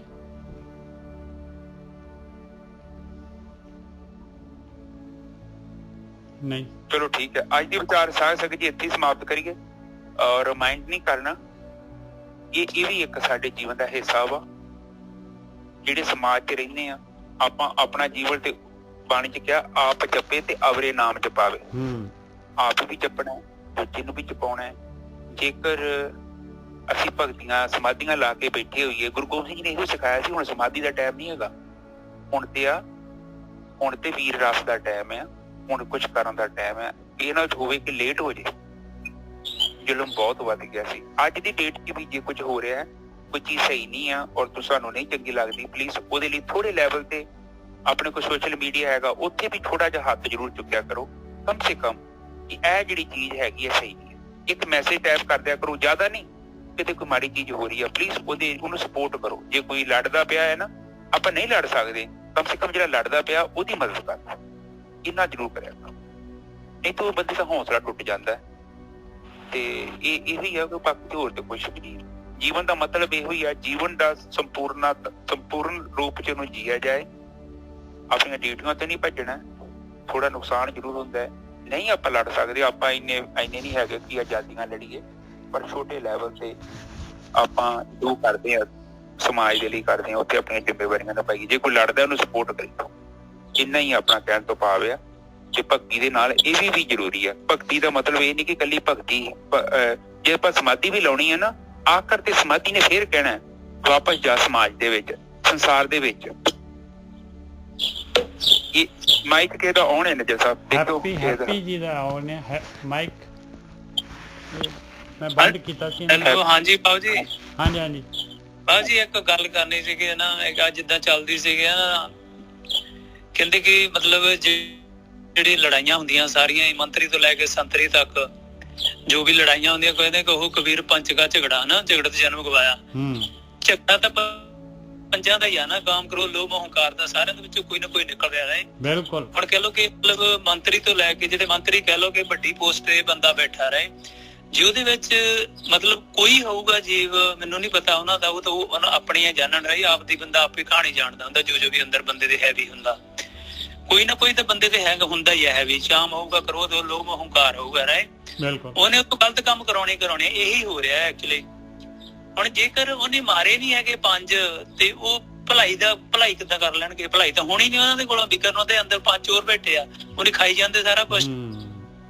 ਇਹੀ ਕੁਛ ਹੀ ਹੋ ਰਿਹਾ ਰਾਈ। ਬਿਲਕੁਲ। ਮਤਲਬ ਕਹਿਣ ਦਾ ਕਿ ਜਿਹੜਾ ਬੰਦਾ ਇਸ ਪੋਸਟ ਤੇ ਵੱਡੀ, ਜਿੰਨੀ ਵੱਡੀ ਪੋਜੀਸ਼ਨ ਹੋਵੇ, ਉਹਦੇ ਵਿੱਚੋਂ ਇਹ ਚੀਜ਼ਾਂ ਖਤਮ ਹੋਣੀਆਂ ਚਾਹੀਦੀਆਂ। ਬਾਬਾ ਜੀ ਨੇ ਸਾਨੂੰ ਇਹ ਦੱਸਿਆ ਆਪ ਚੇਅਰ ਤੇ, ਜਿਹੜਾ ਵੀ ਬਾਬਾ ਜੀ ਨੇ ਗੁਰਗੱਦੀ ਦਿੱਤੀ ਜਿਹਨਾਂ ਨੂੰ, ਉਹਨਾਂ ਦੇ ਵਿੱਚੋਂ ਬਾਬਾ ਜੀ ਨੇ ਏਦਾਂ ਦਾ ਟੀਚ ਕਰ ਦਿੱਤਾ ਉਹਨਾਂ ਨੂੰ, ਸਾਰੇ ਬੇਕਾਰ ਮਾਰ ਦਿੱਤੇ। ਪਹਿਲਾਂ ਤਾਂ ਬਾਬਾ ਜੀ ਨੇ ਉਹਨਾਂ ਦੇ ਨਾਲ ਰਹਿੰਦੇ ਜਿਹੜੇ ਗੁਰੂ ਅੰਗਦ ਦੇਵ ਜੀ ਦੇ, ਉਹਨਾਂ ਨੂੰ ਕੁਛ ਗੱਦੀ ਦਿੱਤੀ ਹੈ ਨਾ, ਗੱਦੀ ਹੋਰ ਕਿਸੇ ਨੂੰ ਨਹੀਂ ਦਿੱਤੀ, ਬਿਕਾਜ਼ ਉਹਨੂੰ ਪੰਜਾਂ ਨੂੰ ਮਾਰ ਨਹੀਂ ਸਕੇ। ਬਿਲਕੁਲ ਹਨਾ, ਜਿੰਨਾ ਚਿਰ ਇਹ ਪੰਜ ਹੈਗਾ ਉਹਨਾਂ ਚਿਰ ਕੋਈ ਨਾ ਕੋਈ ਤਾਂ ਗੜਬੜ ਹੋਣੀ। ਇਵਨ ਮੈਂ ਆ, ਤੁਸੀਂ ਆ, ਬਰਾਬਰ ਜੋ ਵੀ ਕੋਈ ਹੈਗਾ ਰਾਏ, ਇਹ ਬੰਦਾ ਉਹੀ ਕਾਮਯਾਬ ਹੋ ਸਕਦਾ ਉੱਥੇ ਜਿਹੜਾ ਪੰਜਾਂ ਤੋਂ ਬਹੁਤ ਦੂਰ ਚਲਾ ਗਿਆ।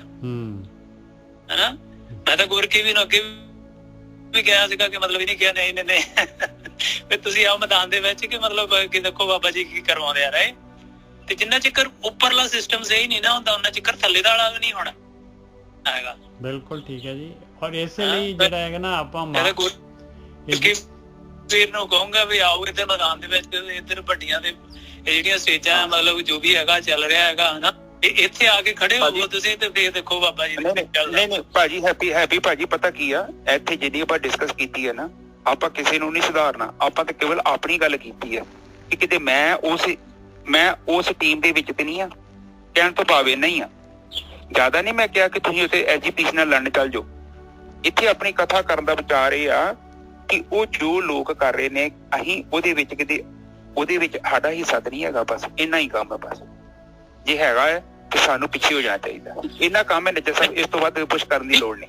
ਨਹੀਂ ਵਾਹਿਗੁਰੂ ਜੀ ਮੇਰੀ ਗੱਲ ਸੁਣੋ, ਜੇ ਆਪਾਂ ਸੁਧਾਰ ਦੀ ਗੱਲ ਕਰਦੇ ਆਂ ਰਾਈਟ, ਸੁਧਾਰ ਤਾਂ ਫੇਰ ਹੀ ਹੋ ਸਕਦਾ ਜੇ ਮਤਲਬ ਕਿ ਬੰਦਾ ਉੱਪਰ ਵਾਲੀ ਪੋਸਟ ਤੇ ਖੜੀ ਆ, ਹਨਾ? ਨਹੀਂ ਭਾਜੀ ਉੱਪਰ ਵਾਲੀ ਪੋਸਟ ਨਹੀਂ, ਉੱਪਰ ਵਾਲੀ ਕੋਈ ਪੋਸਟ ਨਹੀਂ ਬਣਦੀ ਜਦ ਤੱਕ ਲੋਕ ਨਹੀਂ ਸਪੋਰਟ ਕਰਦੇ। ਹਾਂਜੀ ਅਮਰਪਾਲ ਜੀ ਬੋਲੋ।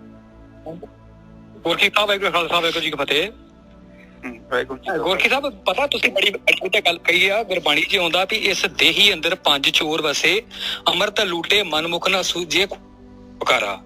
ਤੁਸੀਂ ਜਿਹੜੀ ਅੱਜ ਕਥਾ ਦਾ ਨਿਚੋੜ ਕੀਤਾ ਵਾ, ਤੁਸੀਂ ਕਿਹਾ ਵਾ ਵੀ ਜਿਹੜੇ ਆਪਣੇ ਦੇਹੀ ਦੇ ਅੰਦਰ 5 ਆ ਨਾ, ਇਹਨਾਂ ਨੂੰ ਕੰਟਰੋਲ ਕਰਨਾ, ਨਾ ਕਿ ਬਾਹਰ ਜਾ ਕੇ ਲੋਕਾਂ ਨਾਲ ਲੜਨਾ ਵਾ।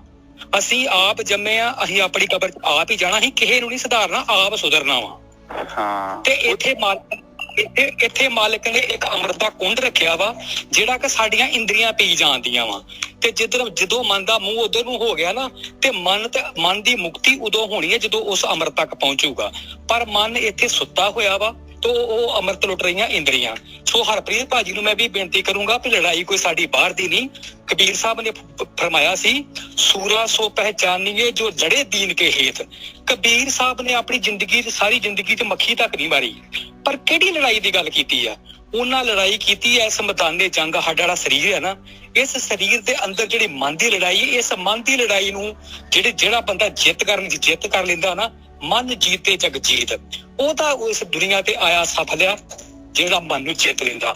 ਲੜਨਾ ਹੀ ਆਪਣੇ ਸਰੀਰ ਦੇ ਅੰਦਰ ਆ, ਸੰਸਾਰ ਦੀ ਕਿਸੇ ਚੀਜ਼ ਨਾਲ ਲੜਨਾ। ਇਹ ਨਿਚੋੜ ਹੈ ਤੁਹਾਡੀ ਕਥਾ ਦਾ। ਬਿਲਕੁਲ ਸਹੀ ਹੈ ਜੀ, ਬਿਲਕੁਲ 100% ਸਹੀ ਹੈ। ਪਰ ਇੱਕ ਚੀਜ਼ ਹੈਗੀ, ਦੇਖੋ ਇੱਕ ਚੀਜ਼ ਹੈਗੀ, ਜਿੱਥੇ ਕਿਤੇ ਜ਼ੁਲਮ ਹੋ ਰਿਹਾ ਆ, ਜਿੱਥੇ ਕਿਤੇ ਜ਼ੁਲਮ ਹੋ ਰਿਹਾ ਔਰ ਆਪਾਂ ਉਹਦੇ ਜਿਹੜੇ ਹੈਗੇ ਆਪਾਂ ਦੇਖ ਰਹੇ ਆ, ਤੇ ਉੱਥੇ ਚੁੱਪ ਨਹੀਂ ਬੈਠਣਾ ਭਾਈ, ਇਹ ਵੀ ਗੱਲ ਹੈਗੀ। ਵਾਹਿਗੁਰੂ ਜੀ ਕਾ ਖਾਲਸਾ ਵਾਹਿਗੁਰੂ ਜੀ ਕੀ ਫਤਿਹ।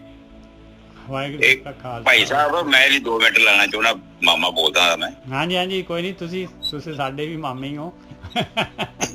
ਇਹ ਦੇਖੋ ਜੀ, ਮੈਂ ਤਾਂ 2 ਮਿੰਟ ਕਰਦਾ। ਜਿਹੜੀ ਬਾਣੀ ਆ ਗੁਰੂ ਗ੍ਰੰਥ ਸਾਹਿਬ, ਉਹ ਸ਼ਾਂਤਮਈ ਬਖਸ਼ਦੀ ਆਪਾਂ ਨੂੰ, ਪਰ ਇਹ ਸਿਰਫ ਅੰਦਰ ਦੀ ਦੁਸ਼ਮਣੀ ਮੁਕਾਉਣ ਲਈ ਬਾਣੀ ਆ। ਜਿਹੜੀ ਬਾਹਰਲੇ ਦੁਸ਼ਮਣਾਂ ਲੜਨੀ, ਗੁਰੂ ਗੋਬਿੰਦ ਸਿੰਘ ਨੇ ਇਹਨੇ ਲੜਾਈਆਂ ਲੜੀਆਂ ਨੇ, ਜੰਗਾਂ ਲੜੀਆਂ, ਉਹ ਮਤਲਬ ਬਾਹਰਲੇ ਮੁਲਕ ਵਾਸਤੇ ਵੀ ਸੁਧਾਰ ਵਾਸਤੇ ਹੁੰਦੀਆਂ ਵਾ। ਅੱਜ ਵੀ ਪਿੰਡਾਂ ਦੇ ਵਿੱਚ ਕਈ ਥਾਈਂ ਇਹੋ ਜਿਹੇ ਇਨਕਲਾਬੀ ਲੋਕ ਆ ਜਿਹਨਾਂ ਜਥੇਬੰਦੀਆਂ ਬਣਾ ਕੇ ਸੁਧਾਰ ਕਰ ਰਹੇ ਆ। ਪਰ 2 ਚੀਜ਼ਾਂ ਚੱਲਦੀਆਂ ਬਰਾਬਰ ਤੇ। ਬਿਲਕੁਲ। ਇੱਕ ਧਰਮ, ਇੱਕ ਤੁਹਾਡਾ ਅੰਦਰ ਦਾ ਪਰਮੇਸ਼ਰ ਨਾਲ ਤੁਹਾਡੀ ਆਪਣੀ ਸਾਂਝ ਵਧਾਉਣੀ। ਦੂਜੀਆਂ ਭੁੱਖੜੇ ਚੱਲ ਰਹੀਆਂ।